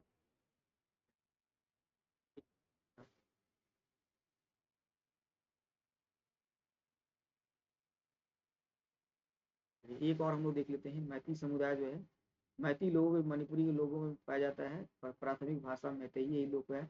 मणिपुरी भी कहा जाता है। मणिपुर में एकमात्र आधिकारिक भाषा है, मणिपुर की एकमात्र आधिकारिक भाषा है मैतेई। यह मुख्य रूप से इम्फाल घाटी में बसे हुए, हालांकि एक बड़ा आबादी अन्य राज्यों में बसा, जैसे असम, त्रिपुरा वगैरह में देखने को मिलेगा। पड़ोसी देश में म्यांमार, बांग्लादेश में मैतेई उल्लेखनीय उपस्थिति है। मैतेई लोग गोत्र में जो है विभाजित हैं, एक ही गोत्र के आपस में विवाह नहीं करते। एक तो ऐसे भी जनजाति में जो है एक ही गोत्र में जो है वो विवाह नहीं करते हैं, एक ही गोत्र में। वो मई तक हम लोग देख लिए हैं। मई तक हम लोग जो है मई 2024 तक हम लोग देख चुके हैं। और आशा करते हैं कि आपका सेशन जो है बहुत अच्छा लगा होगा। और सेशन अच्छा लगा तो जरूर से लाइक और जो है अच्छा लगे तो सब्सक्राइब कर लीजिएगा, ताकि जो है अभी 5 अप्रैल मार्च और फरवरी जनवरी का बचाव, जनवरी तो ऐसे करवा दिए हैं, फिर से करवा देंगे हम। ये 5 मंथ का जो है हम लोग कल कर लेंगे। 4 बहुत इंपॉर्टेंट था, यहाँ से हम लोग कर लिए। कल हम लोग पाँचों जो है कर लेंगे, है ना। चलिए फिर हम लोग मिलते हैं क्लास में, तब तक के लिए सभी को जोहार, सभी को नमस्कार। आपका समय जो है बहुत शुभ हो और आप जो है सफलता पाएं। सभी को बहुत बहुत थैंक यू, बहुत बहुत धन्यवाद। मिलते हैं हम लोग को नेक्स्ट सेशन में। जय हिंद सभी।